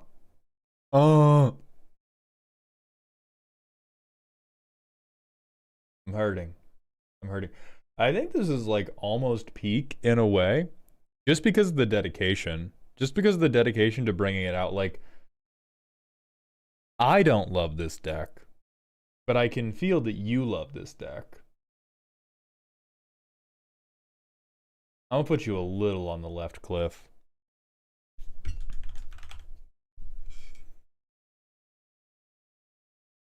And genuinely, I can't help but respect the comedic potential of telling people this is my pet deck and then ripping highly functional Veyron CEDH at them. That is pure comedy. That is pure comedy right there.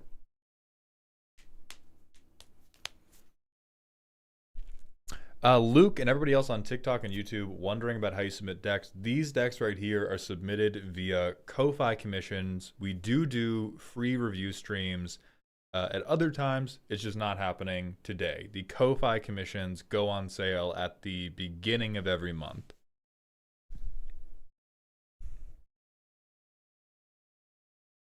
Okay, so Eevee, my official recommendations.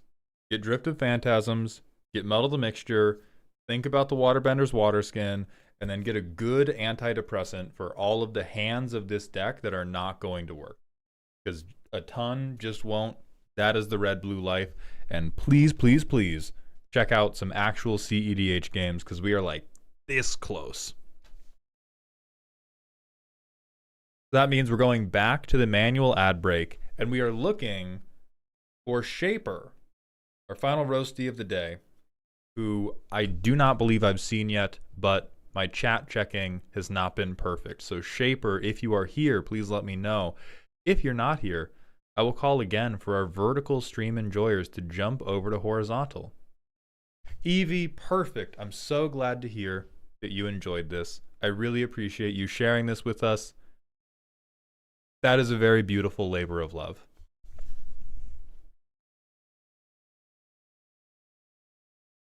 Dude, Mega Man Battle Network fucking rips. You too, Vincent. Schwabbling, thank you for the FMK. Biggs Dog, thank you for the random smash or pass. We'll do the smash or pass first. Pass. Pass. FMK. I see Elishnorn and I'm marrying. I see Elishnorn and I'm marrying. Kill. God damn it. Smash. I smashed the librarian. I should have picked the elf. I should have picked the elf. That's my fault. I let you all down. And I'm sorry, but I'm most sorry because I'm not gonna do better. I'm never gonna do better.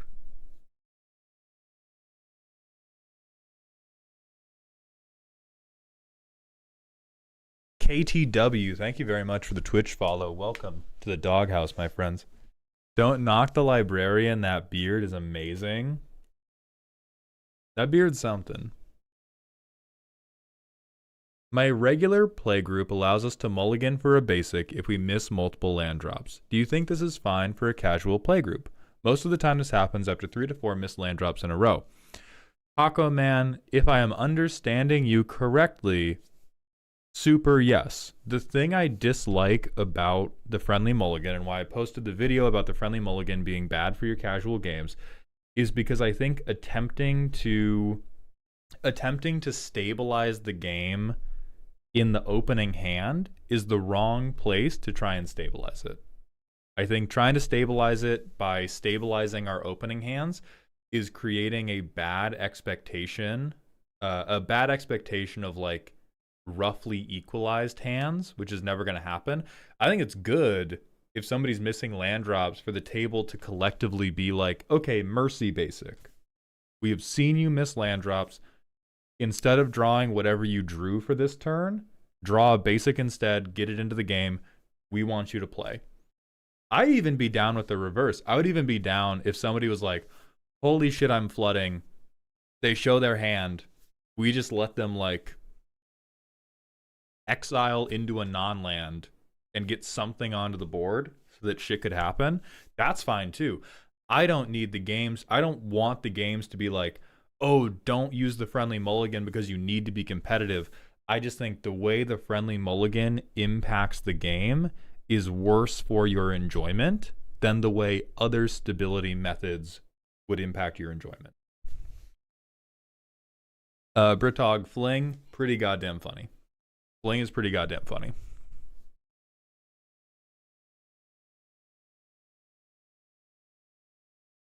Is there any way to make a Flubs deck that's fun to play against? Serpent, no. However, you can be a Flubs player that is fun to play against, and that is more than good enough. Once you have a commander that is good and fiddly, most people are not going to enjoy playing against the deck. That's just a universal constant of commander. But if you're a fun person to play with, the fact that your commander is a little bit fiddly isn't going to overpower that. Yeah, Mercy Abundance, Scrungo. That's what I would want to see instead of the friendly mulligan, is more playgroups be like, do a Mercy Abundance.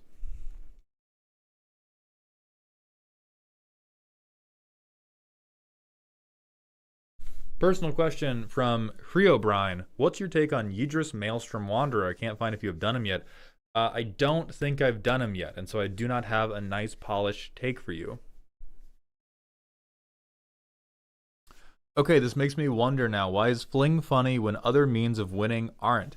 Visual comedy. Imagining a giant cow being thrown at me is funnier to me than imagining a dinosaur stepping on me. Because if I was to imagine myself kind of Yu-Gi-Oh style, as like ancient Egyptian Yu-Gi-Oh style, where we're actually summoning monsters, if I was just around dinosaurs, they would just eat me. That's just normal. If I was just around cows and one got thrown at me, that's wacky. So just simple potential for visual humor. How do you feel about legit group hug decks with 0 win cons? Don't like them. I think that if you are playing a Magic deck, you should have a way and desire to win. I think there can be exceptions to that if you are playing with a really dedicated playgroup, but if I'm playing with anybody I don't know, I am playing a deck that is able to win the game, and I am playing in such a way that I am at least trying to win the game, even if it's not like playing super cutthroat.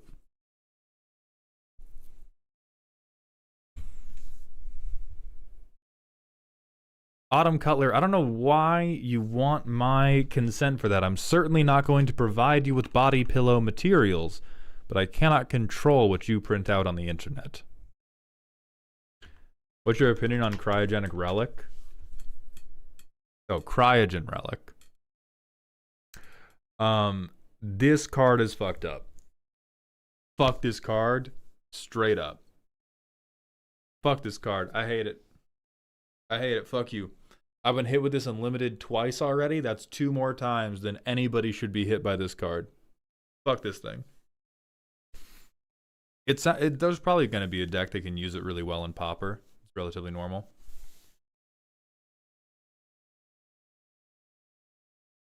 What level of excited are you for Riftbound? 10 out of 10. Hear me. This is the first TCG I have heard of and tried that will unseat Magic in any way for me. It is not going to replace Magic. I still love Magic and I'm still going to play Magic. It is the first TCG I've tried where I'm like, there are times I would rather play this than play Magic. That game kicks. The resource system in that game, the tempo system in that game, the long-term planning in that game, extremely, extremely satisfying in ways that Magic cannot be. And Magic is satisfying in ways that Riftbound cannot be, which is why neither are going to replace each other. But I think that game has genuine legs. I hope that they balance it well. Because like every new TCG, they could have a good first set and then just power creep it to hell in like 2 or 3 sets and then it's ruined. Provided they don't do that, I think that game is runaway train.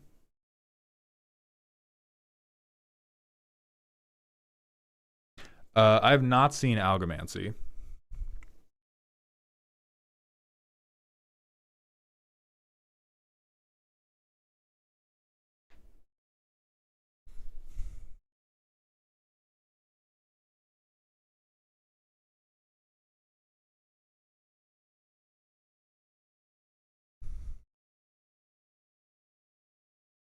Okay, but how focused are the different strategies and archetypes from one another? That's my big question about this. They feel pretty different. The decks I have seen played are like, I've seen Token Swarm, I've seen Storm, I've seen Big Stompy, and I've seen Tempo. Those are the 4 different decks I've seen played so far, and they all embodied those strategies pretty well, and we're trying to play different games than each other. Hi, baby. Out there. Thank you. You look so pretty. Z looks pretty as fuck, you guys.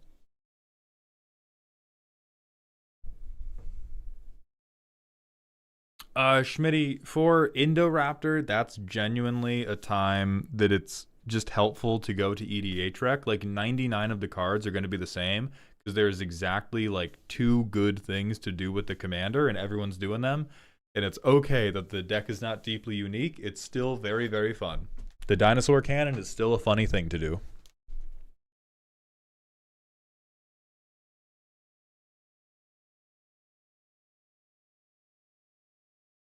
Could you please explain how Wheel of Misfortune actually works? Yes, this card's actually really simple. Wheel of Misfortune. You all pick a number. If you picked the lowest number or tied for the lowest number, nothing happens to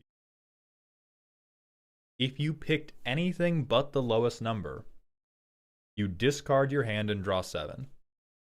If you picked the highest number, you discard your hand, draw 7, and you take that much damage. Whole card. That's it. Personal question from Big's Dog. What are your thoughts about cards like Heir Apparent that let you have any number of them?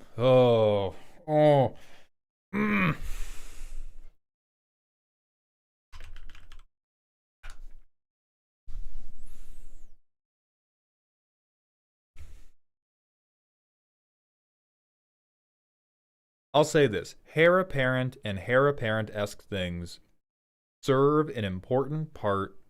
They serve an important role in the Magic ecosystem in the same way that, like, pneumonia is a good method for culling the immunodeficient population, which is to say it's horrible and I hate it, and yet they're going to keep killing no matter what I say.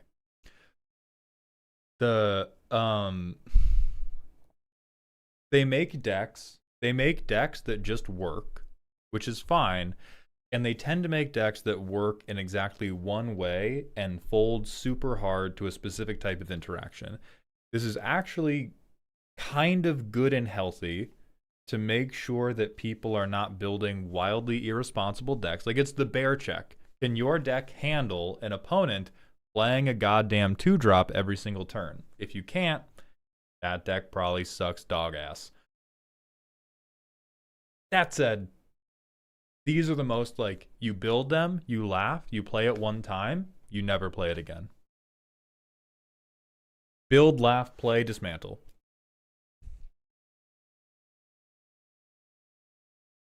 Can you give your take on Ritual of the Machine? I don't even know what that card is.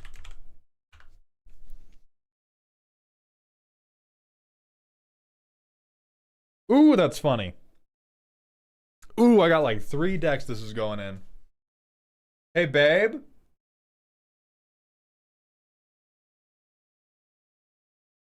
Baby.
Ritual of the machine.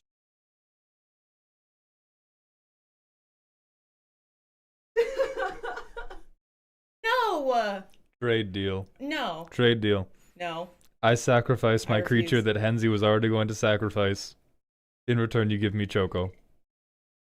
I will throw my deck out the window. Excellent. Before you can get any Success. of my cards. Great success. No. Awful, terrible, no good. Thank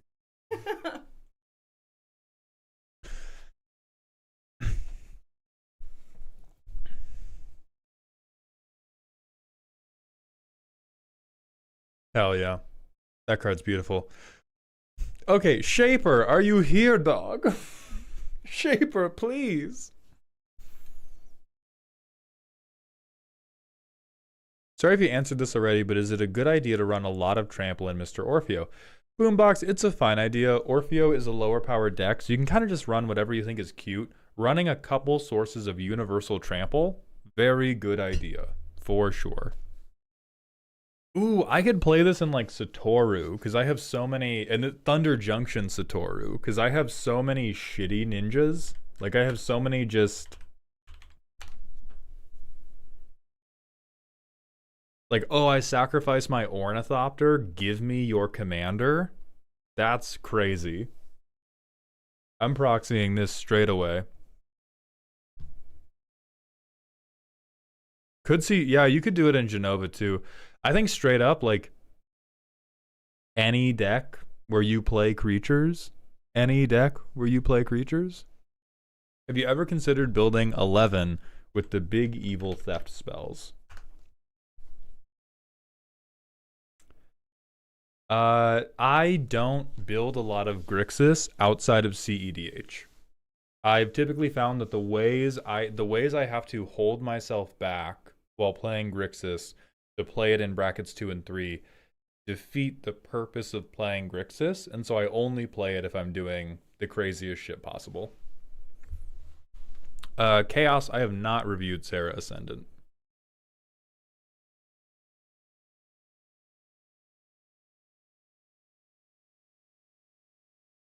I'm trying to build my first non-precon upgrade deck, and I'm struggling to find a commander to build with.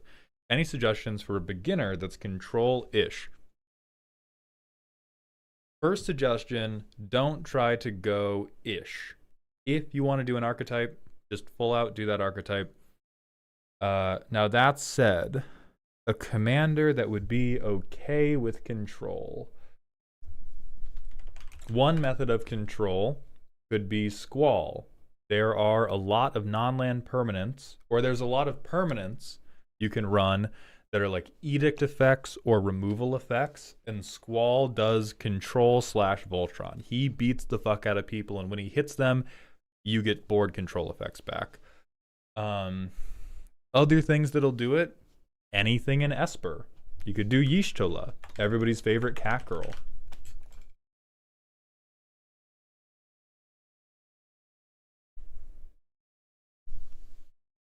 Gilded Goblin is asking thoughts on the Sanguine Blood Exquisite Bond or Sanguine Bond Exquisite Blood combo.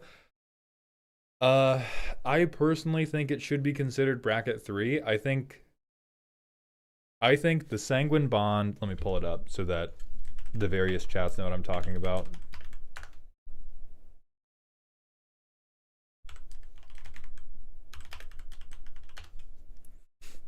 Okay. So when you gain life, target opponent loses. When an opponent loses, you gain. This is a 2-card infinite that wins the game with 2 different 5-mana non-land permanents. I think this should be considered the gatekeeper of bracket 3.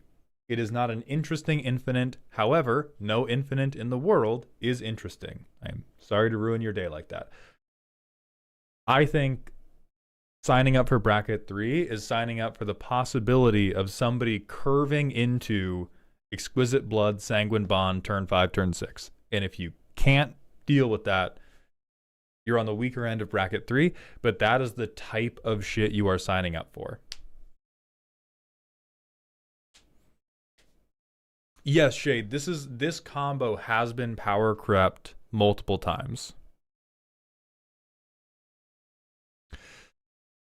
Brushwag, I am not friends or acquaintances with, but yes, I know of Clark Dean. He was the um like high school class just after mine, and so I raced against Sarasota all the time, but I did not have to race against Clark Dean. Thank fuck. I do not know Jimmy at all.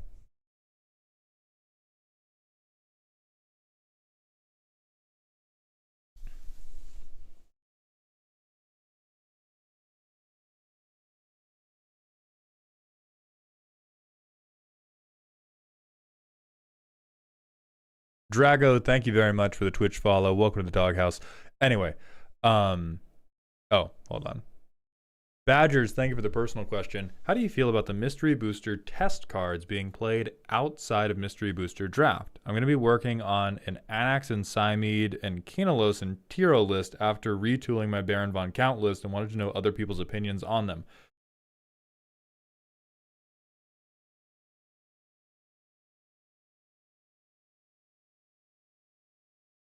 It depends on the mood I'm in. Like, I think generally those cards are not legal for a reason. And like all the unsets, the mystery booster test cards, they are fun cards in a vacuum.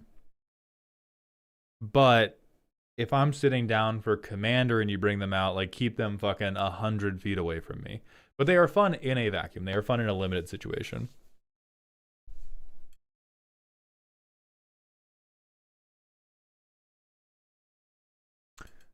You know, YouTube Live is bad when the Twitch views are way higher. I think my Twitch views are, I mean, I do, Inconspicuous Man, thank you for coming by the stream. That said, I do spend most of my streams asking people to come to Twitch chat, which is I think the only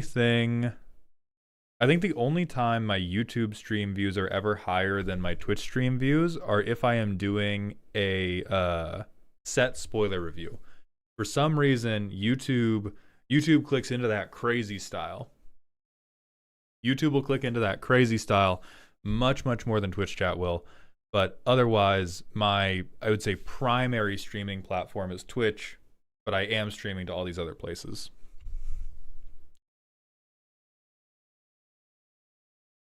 Inconspicuous Man, Infoshadow, thank you for the Twitch follows. Leon, I was in Jacksonville. And then somebody asked about loaded questions. Yeah, go ahead and ask it. Canospam, today we are looking at viewer submitted commander decks. We are waiting for the third person who was scheduled today, but I haven't seen them. So we may be closing today's stream early. Hey, I appreciate that, god dang it, man.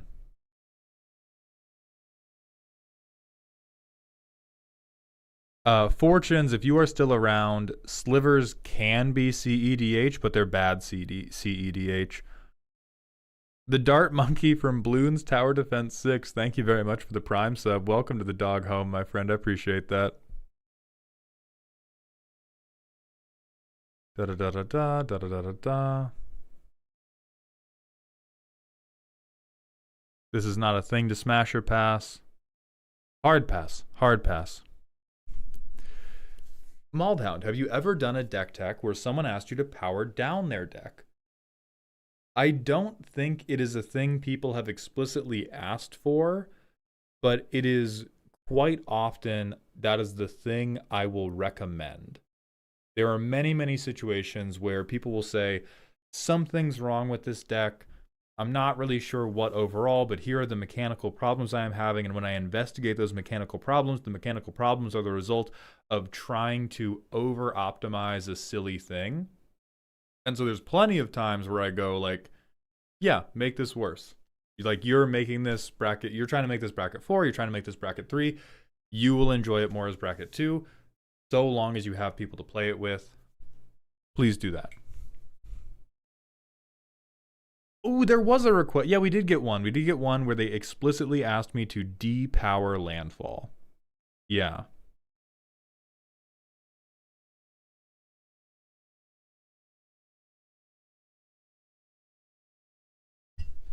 Any thoughts on sound of drums in red control? I mean, mono red control, like, super does not exist unless you're playing Blood Moon. And if you're playing Blood Moon, what the fuck are we doing with this?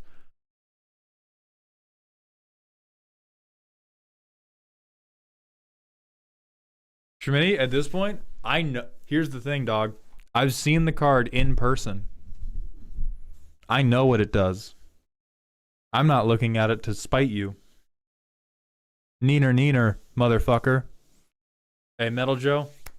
I get it. Thank you for being in the stream, period. Thoughts on Sarah Ascendant turn 1 in Commander? I get you with hammers. I get you with hammers. Fair fucking play. And guess what else is fair play? Me getting you with a hammer, dog. Claw hammer. Right on the toes first. Alec, we are not going to swap you in. We're going to keep you on Monday.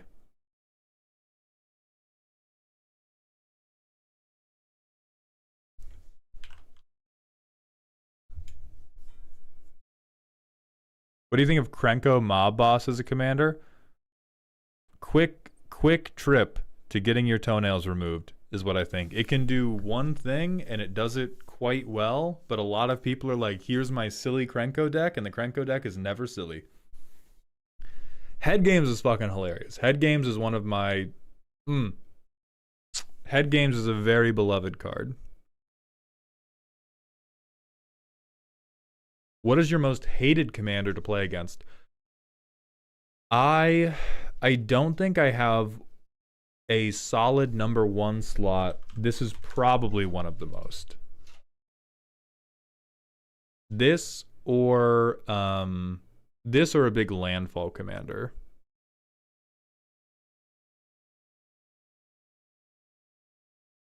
Antari, I've not watched Dungeon Meshi yet. I went and filmed the podcast yesterday. Question from the inconspicuous man. I've been playing Magic again for about 2 years. Haven't finished making a deck yet because of how many cards there are. To what level should a deck be optimized? In my mind, they're always going to be a better card to replace with something else. That's a great question. My answer is your deck should be totally optimized around your artistic vision of what the deck is. I realize that sounds a little bit stupid. I will explain. If you are trying to optimize for playing the game Magic the Gathering, you are correct. There is always a better card to swap in. You can look at CEDH lists, and even if you net deck, you have to account for your own personal meta. However, if you have a silly gimmick you want to optimize around, then you will run out of good cards to replace things with because you go, well, I shouldn't put Rhystic Study in because it doesn't contribute to the dumb thing I want to do. And the thing I want to do is more important than having the best cards possible. And all my other things in there do contribute to the dumb thing I'm doing.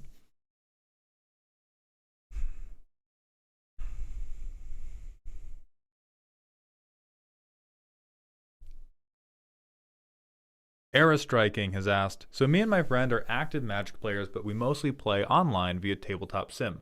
We play a lot of games. And we've run into a weird thing, which may sound like ego, but we're not sure. In our personal pod, games are pretty proactive. Removal has slung, counter spells get cast. However, randos act like randos. So the question is, do most Commander players suck, or are we actually solid players? Because we play lower bracket 3 decks at bracket 3 tables, but we dominate because we play things like removal. To answer your question simply, most Commander players suck ass. Most Commander players are treating this game as a group PowerPoint night, which is not a bad activity, but it is not the game that Commander is. Commander is a competitive game where you should be preventing other people from popping off, and a lot of people who begin playing this game take a precon or one commander that they like, they fill it with a bunch of good cards they've heard about, and they want to give you a PowerPoint presentation about how cool they think this deck is. So they don't run any removal, and they build greedy decks that still end up in bracket 3 because they want to play Rhystic Study.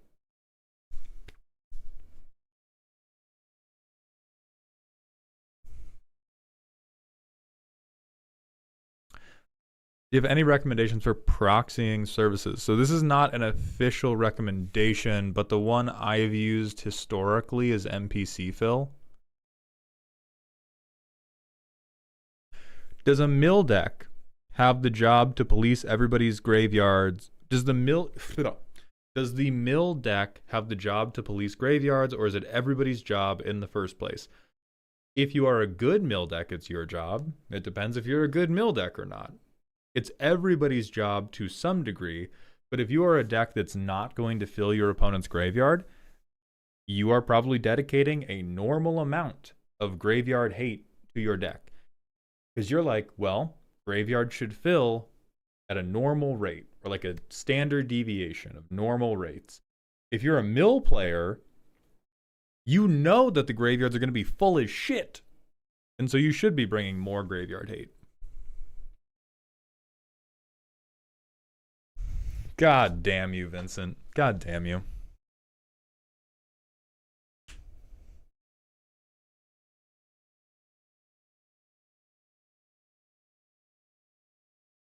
Do you think no Game Changers bracket 3 is a compelling sub-bracket, or does it come across as disrespectful to not run those cards? It does not come across as disrespectful. It is not a compelling sub-bracket. Like, it's just not a... If you're running no Game Changers bracket 3, but you're saying my deck is still bracket 3, you may not have Rhystic Study, but you should have some permanent in your deck, or some combination of 2 or more permanents that is very threatening. Not to the same degree that Rhystic Study is, but if we're saying we're in bracket 3, we're saying the power level that we are playing on is high enough that we can handle Game Changers. And so going no Game Changers bracket 3 is really just you being like, I have a strong deck, I personally dislike Rhystic Study, which is a fine thing to do, not a compelling sub-bracket. Agumon, let me think. Because, yeah, I loved those Bleach cards you sent in.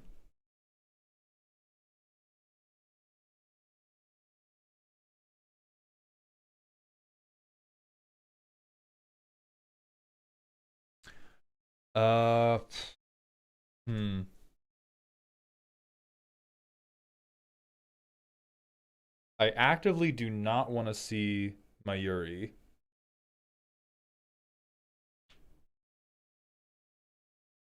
Six Moon, no. I don't run Soul Ring in any of my decks now. I've since cut it from like everything. I hate that card. I also don't run Planeswalkers because I just don't like them. Like bracket 3 is you're running good cards and you have a plan, but you're not running the best cards just because they're the best cards. You're still running cards because you like them. And so I have a bunch of things where I'm like, I won't play Planeswalkers, I won't play Soul Ring, won't play Rhystic Study. And then, oh, theoretical sandwiches. Do you think a deck that is designed to be a meme deck can still be bracket 1 even if it has a game changer? Yes, as long as that game changer is not Rhystic Study or the One Ring. Every other situation, it can. You do have to explain yourself at Rule 0 and state your case. Your bracket 1 deck can be a meme deck that fits in bracket 1 with a game changer. Cannot be this one.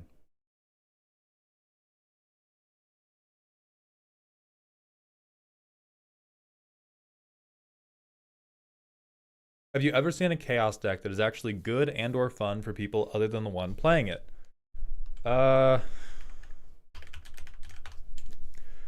Ian Malcolm with Restraint. The problem with Chaos decks is they typically try to do too much. Like a Chaos deck, you just have to put a little bit of gas into the system. You don't have to force things to be crazy. You don't have to like soft lock the game and force people to only do your Chaos bit. Like you just a little push is all. Butterfly effect, baby. That's how you play Chaos in Commander. Butterfly effect. One little push, one extra card for somebody at a pivotal moment, one stolen Atali. Hell yeah, Thomas, I do have the worst takes of all time. That is why people agree with me. I'm simply a bad take machine to get more views. I've rage baited all of you very successfully. That's why I spend so many hours a day talking and explaining myself. I genuinely find fast mana to be a net positive of fun for a game. I miss Crypt Lotus and the game patterns they lead into, whether it's my opponent casting them. Sometimes you end up with explosive behavior that leads to archenemy. Other times it leads to somebody overcommitting and losing to removal. It's great. I get why you're not a fan of Sol Ring, but it's the main thing you say on here I don't agree with you on. You rock. Thank you, Matthew. And I do think it's just personal preference. Like, I fucking hate fast mana. But I understand that it's just straight up personal preference. I don't like those play patterns, but they are not better or worse than the play patterns created by no fast mana. They're just different. So you keep rocking, Matthew. Genuinely, I hope you can find a play group where you're just like, rule 0, these are not on the ban list. I know Joe Johnson of Tabletop Jocks, he does that. He's like, his rule 0 conversation is like, hey, we still get these, dog. Hey, we still get these.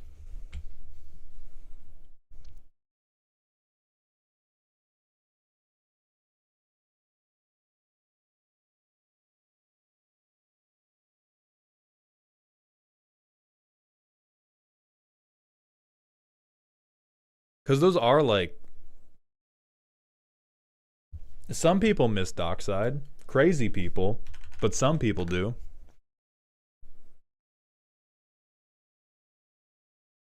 Merc, in general, I would like Planeswalker support. That anything that makes a Planeswalker more targetable, I'm down for. What I dislike about Planeswalkers is how it's either you play a Planeswalker and you don't have blockers and your Planeswalker disappears, or you play a Planeswalker when you have even a smidgen of protection and it can just take over the fucking game if the Planeswalker is worth a goddamn. Starry-Eyed, we're really... Starry-Eyed, I'm gonna keep it a stack with you right now. I was going to close the stream early. The views have been steadily trending upward since I began vamping, and until that pattern reverses itself, we're probably gonna let this shit ride. If I'm being totally honest with you. I do have to piss super bad. So we're going to hit the manual ad break for Twitch chat. For everybody else, it's just gonna look like I'm getting up and doing something random. And then I'll be right back. Time for the ad zone, Twitch.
All right, we back.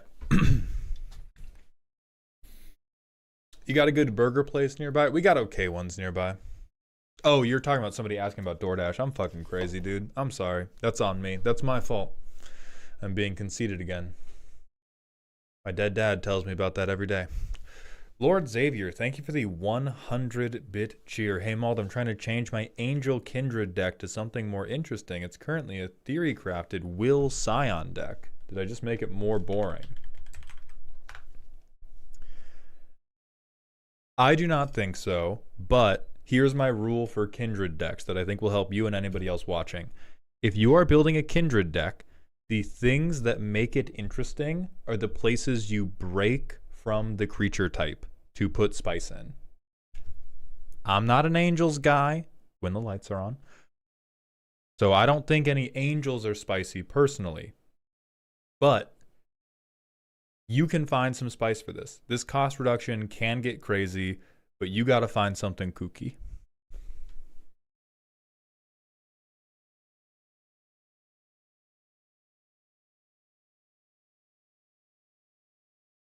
Ronan 101, thank you for the Prime sub. Also, Zalfine, thank you for the Prime sub. I missed that, and I'm terribly sorry. Welcome to the dog home.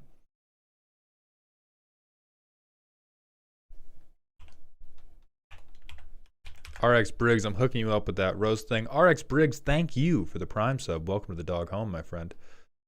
My YouTube vertical tab crashed. Tremendous.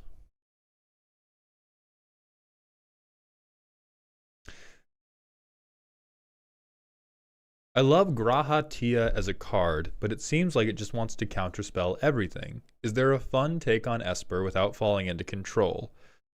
Switch, yes and. I'll say yes and. The and is that it's really difficult to do in bracket 3. Bracket 4 and 5, you definitely have to be like control or mid-range hell. Bracket 2, what if a caked up Sphinx beat you to death?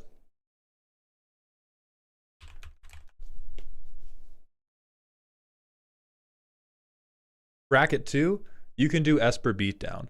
Now, really importantly, you got to internalize this. Running removal and counter spells is not being a control player.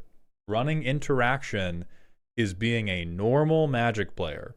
It is not playing control. So you can run Rafine in lower brackets, and you can do Esper beat the shit out of you, Esper Reanimator, where it's not going to be super control heavy, but you are still gonna have interaction. But that's okay. I'll send you a little badge that says you're allowed to remove creatures.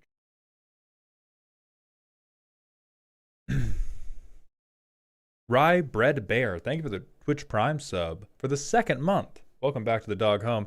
Hey, Maul, this is the guy with the Ancient One deck you roasted last year. Shout out to my friend Eevee for her Varen deck you just saw. You have to play with her? I'm sorry, dog. I'll pray for you. Grim Gino 7099, thank you for the Twitch follow. Welcome to the doghouse, my friend. Flame Bristly Bill players, or I'm going to riot. I do that every day in Brawl, dog. I'll do it on TikTok too. Don't worry. Don't worry. Motive Matthew, thank you for the random FMK.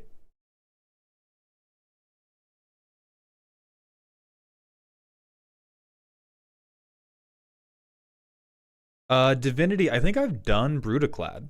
It may just... Brutaclad may just only be on... Yep. Utweb. Utweb, my favorite platform. It is possible...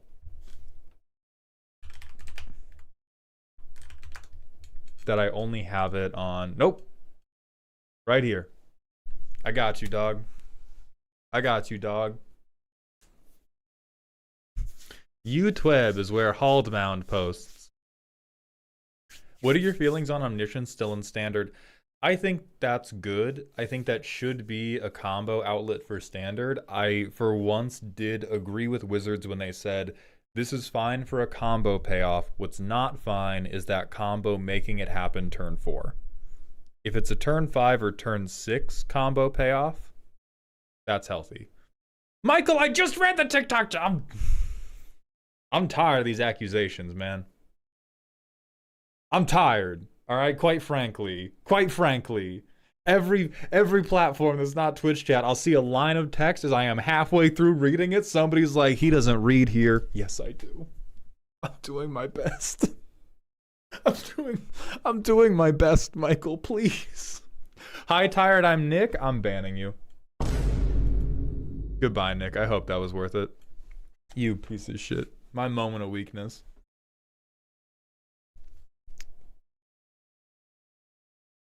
Thank you, Michael. So these Kona decks running station lands or spaceships hurts. Kind of. I mean, I hate standard. I really do not play standard ever.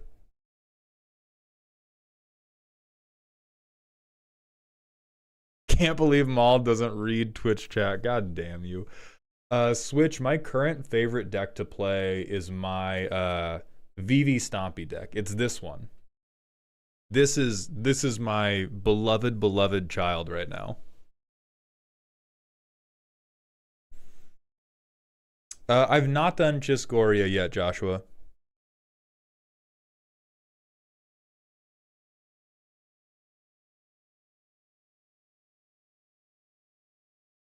No, Bear, come on. It's creatures, Vivi. I'm running Arcanus the Omnipotent, dog. Come on, look at this guy.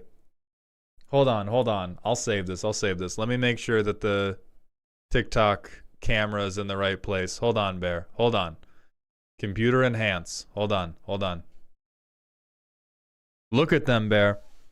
Look at the naturals. Starry-eyed, thank you for the 5 gifted community subs. Welcome back to Dog Heaven for the second time today. I appreciate that generosity very, very much, my friend. I'm glad you're having such a good day. Might I a custom card, good sir? Oh. At risk of making incredible amounts of money for the day, yes, I will allow you to submit a custom card review today, since we're still waiting on Shaper.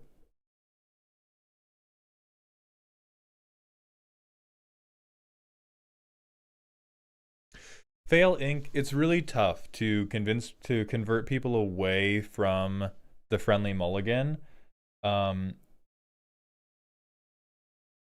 It probably here's how I would do it.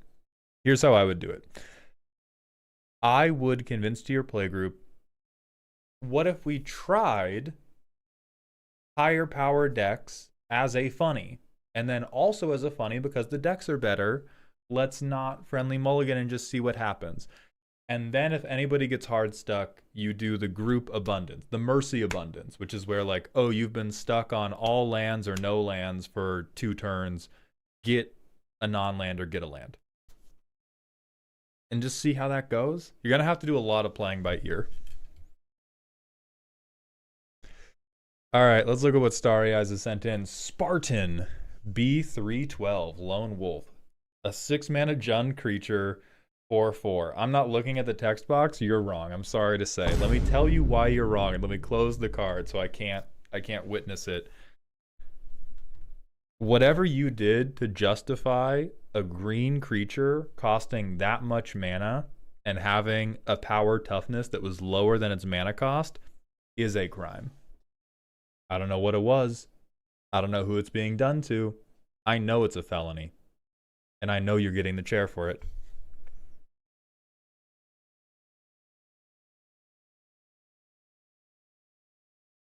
Spartan B312 enters with a +1/+1 counter on it for each creature that died this turn. When Spartan B312 attacks, if you control no other creatures, it deals damage equal to its power to each other creature. I was right!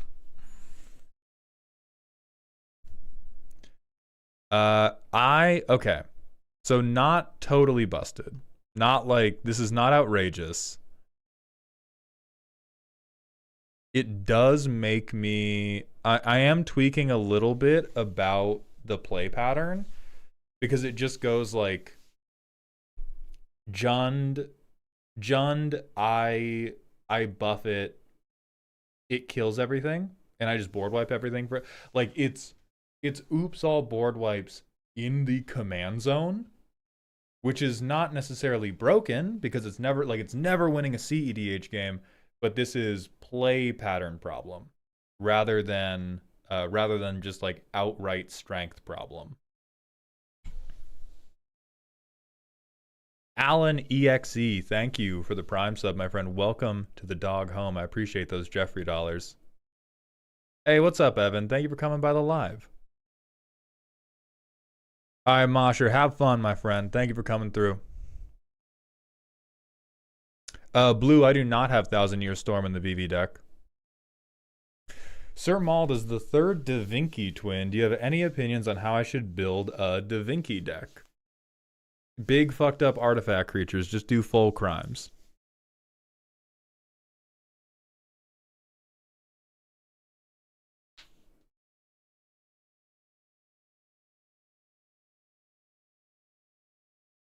I think there's two ways to reflavor current objective survive. I think you could have it deal damage to a creature. I think you could have it fight a creature, or I think you could give it like Survivor from Duskmourn and like second main phase.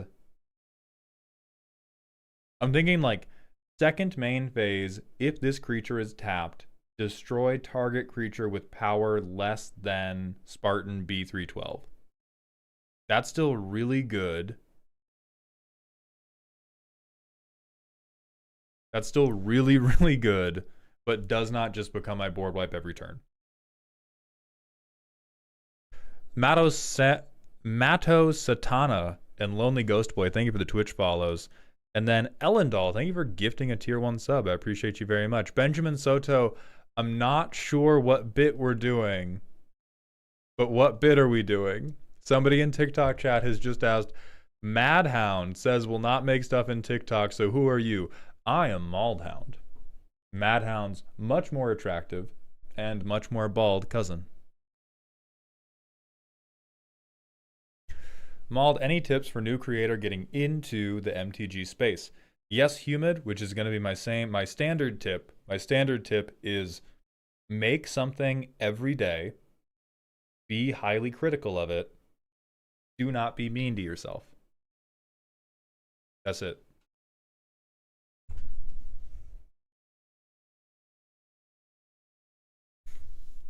Oh, Hellcat, I'm sorry I missed your rant, Goat. Let me go find that.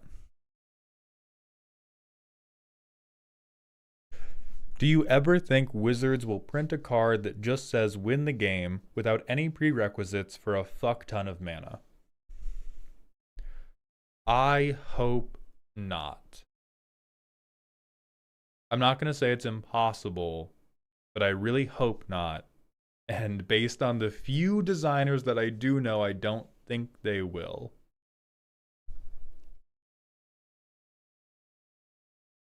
Vine Golem, thank you for the Twitch follow. Welcome to the doghouse.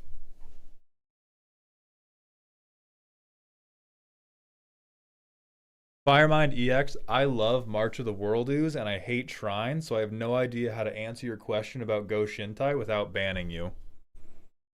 I'm very sorry. I hope you've enjoyed our time together. I know I have. Goodbye.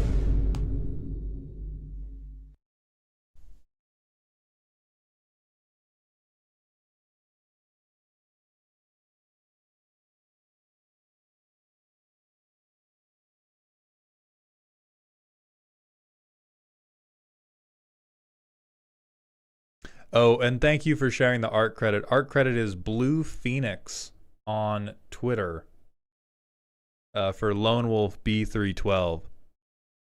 Oh, hell yeah, D2 Vincent. Congrats on those burgers.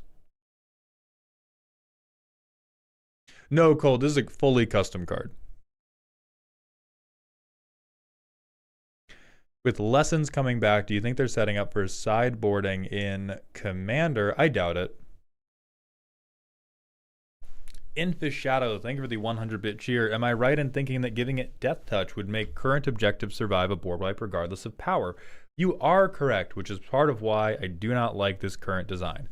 Thoughts on having it sack after the wipe? Worse, no. Constrain the amount of damage it can deal to the board. Do not make it blow you out too, because then this just becomes like oh, my commander sucks actually, unless I have a scam effect, and then it's awesome.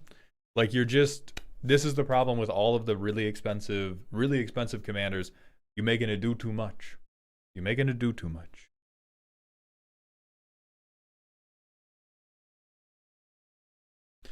Any suggestions for a deck that can play Karn Legacy Reforged and have it feel relevant? Artifact decks that aren't combo-y or Cheerios based have eluded me. That's a big problem because those are the two things artifact decks get to do. What the what else do you want, dog? What else do you want? It's the Legos archetype. You get to fiddle. All you can do is fiddle. Perhaps on the roof, but that's it. Right, a deck that plays artifact creatures and smacks with them is like bracket 2 is the thing. Like you can do it, but it probably does not jive with the other play patterns you like, given your love of fast mana.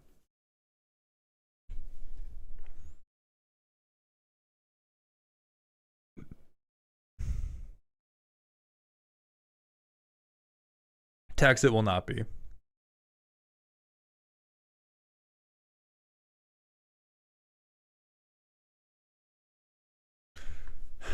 Personal question from Elikman. Don't you think you should be able to learn in Commander, though? I think it should work that way. We should have a Commander built around Oops All Learn or Oops All Lessons, and getting benefits for learning is a design space that I think needs to be explored more personally, or am I insane? Yes, you are insane. Let's talk about why.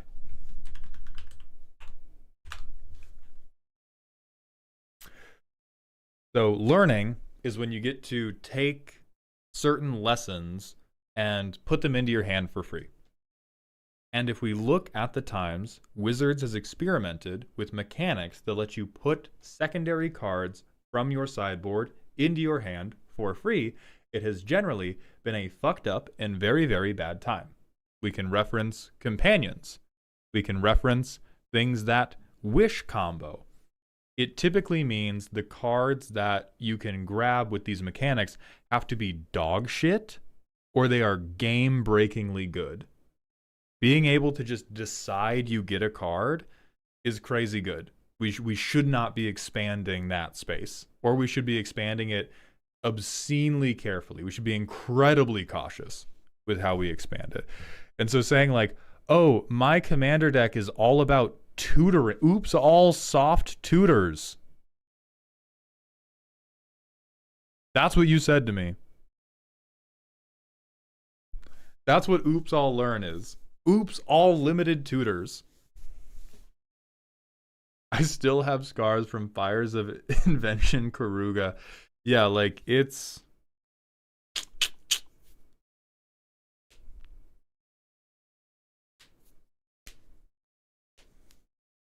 Briggs, yes, all deck reviews are currently sold out.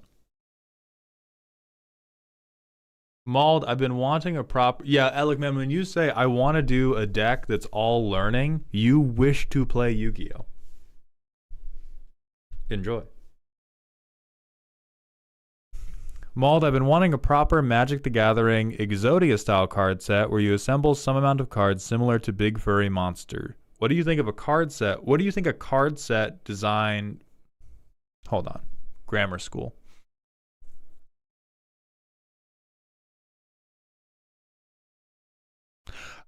What do you think a card set design should look like for aspiring custom card makers and the very present Wizards design team currently watching the stream?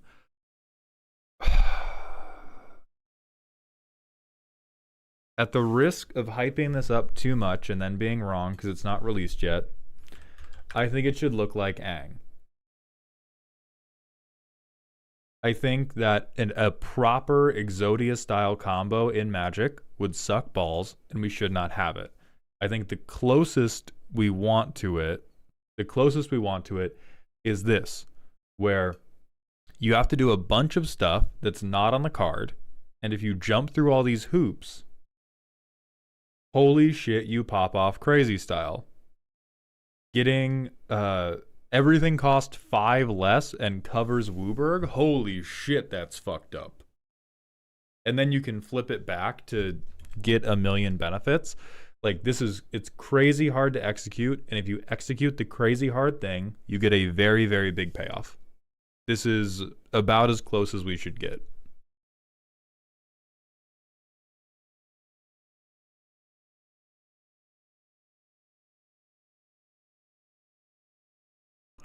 Trying a highlight clause. Oh, I missed the previous ones. How do you feel about Reanimator decks? I like Reanimator. It's very cute. I like it because the random crap that goes in the yard lets me touch cards in a less sinful way. Okay, now you sound like a Mormon justifying soaking.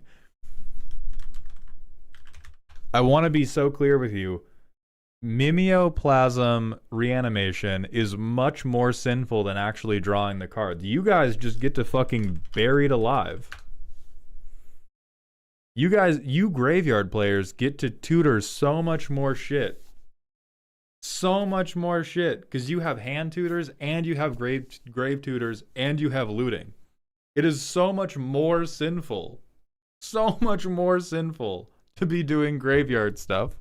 But whatever you need to tell yourself, King. It's only creature, though. Hellcat, that was a reasonable argument 20 years ago.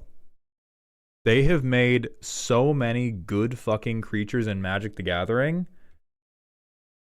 Yeah, it's fine that it's just creatures. It's so fine that it's just creatures. It does not matter. That's not stopping anything.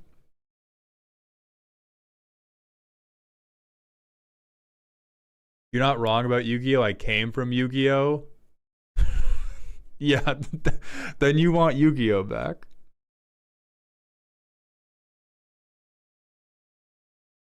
What do you have to say to people who just want to moon mist their Aang? What the fuck is that?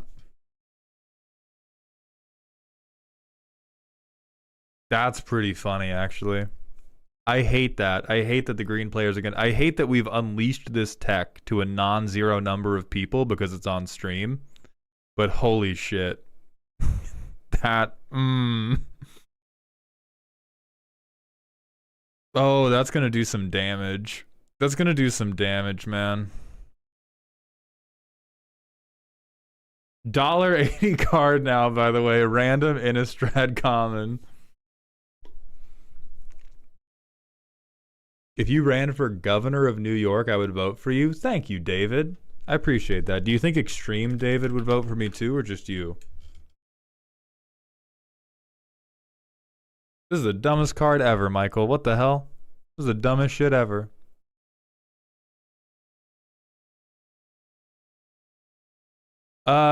Attempts is close to Exodia too, Mage. I agree.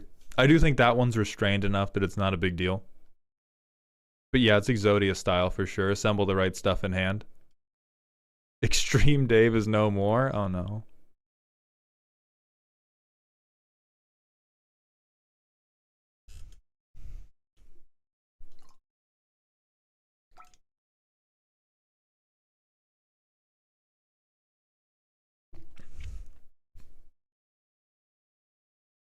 Oh, Moonmas spiked off of Final Fantasy? That makes sense.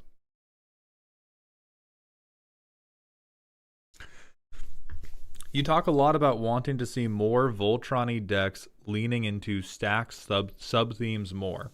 Are there any particular stacks effects you think that Voltron decks benefit from the most? I think a broad one, rule of law effects. Slowing down combo abilities. Rest in Peace is pretty good for most Voltron decks. Maybe not Squall, but every other one.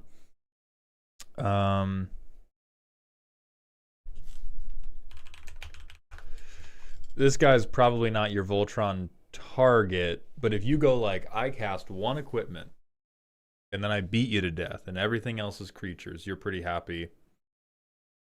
Let me think about other things that are going to be positive for Voltron.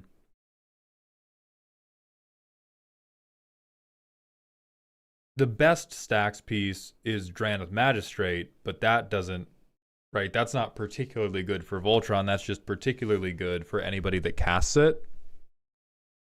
Silent Arbiter can be useful, but more than Silent Arbiter, I'm thinking of board wipes that leave one creature alive.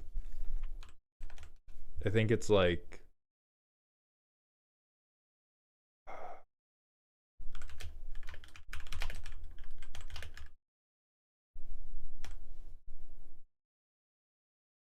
I'm so squall-pilled now. This card is amazing. Oh no. Where is this fucking thing?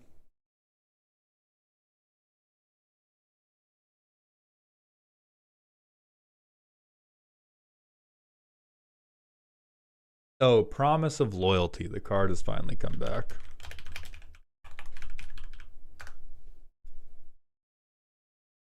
Like, if you play this as the Voltron player, you should be winning now. Yeah, there's a white board wipe that gets rid of everything without counters, which is also good for you.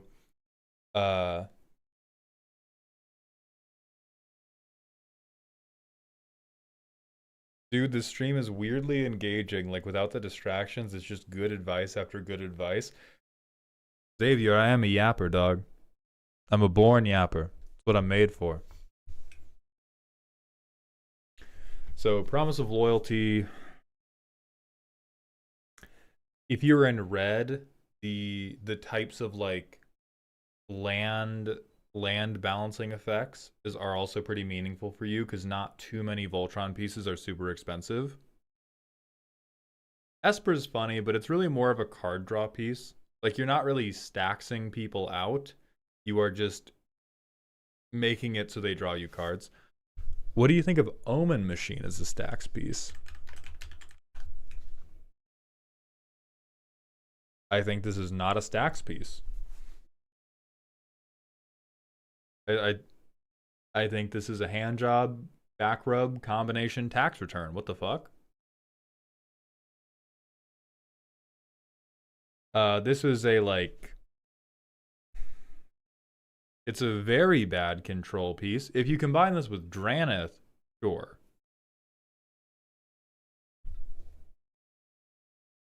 Is Azorius allowed to get big number attack, or is it primarily control and like artifacts flying? It's primarily those things, Agamon, but at this point, Azorius, like most colors are allowed to do most anything. Azorius has had at least one creature where power toughness is equal to life total.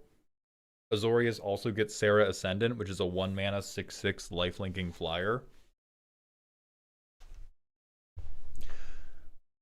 What do you think of Stick Together for decks that can make it work with their Voltron targets?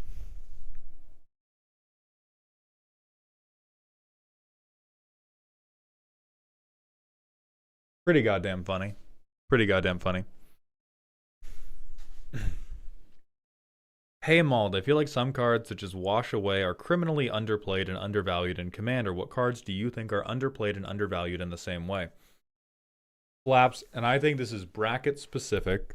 I think in bracket 2 and the lower reaches of bracket 3, everybody is undervaluing bad removal like Aether Gale. They are undervaluing higher costed, high impact, one-sided board wipe type effects. More people should be running those. Everybody is either like, I don't run removal, or I run the ChatGPT interaction list of Swords to Plowshares, Reality Shift. Like, I run all the 1-mana instant speed removal, and then I run nothing else, and I'll have like one board wipe up my ass in case of emergency. And more people should be running just like, I kill 2 creatures.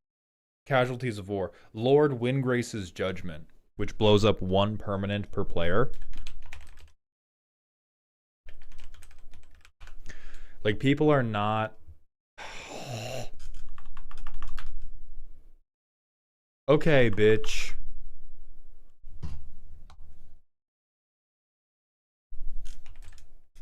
Maybe there's no Lord in it. Yep, there's no Lord. People should be more willing to just fucking tap out to blow the board out. Stop doing symmetrical shit. Stop doing symmetrical shit. We have enough cards in this game that you can only do things that mess up other people and not you 95% of the time.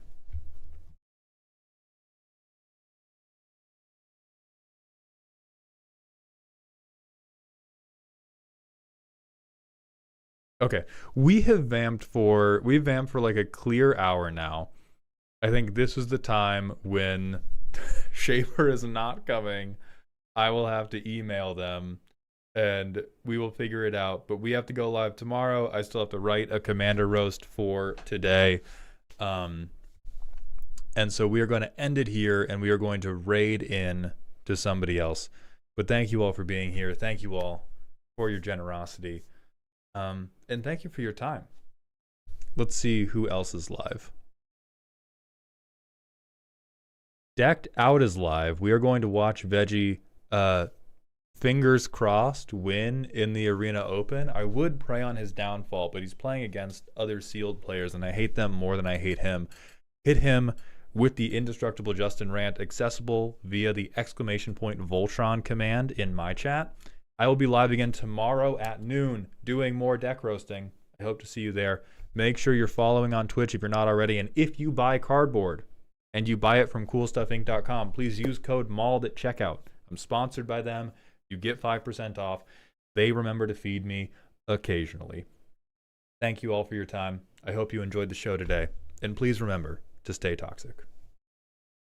YouTube and TikTok, that's just it for us. But I will see you tomorrow.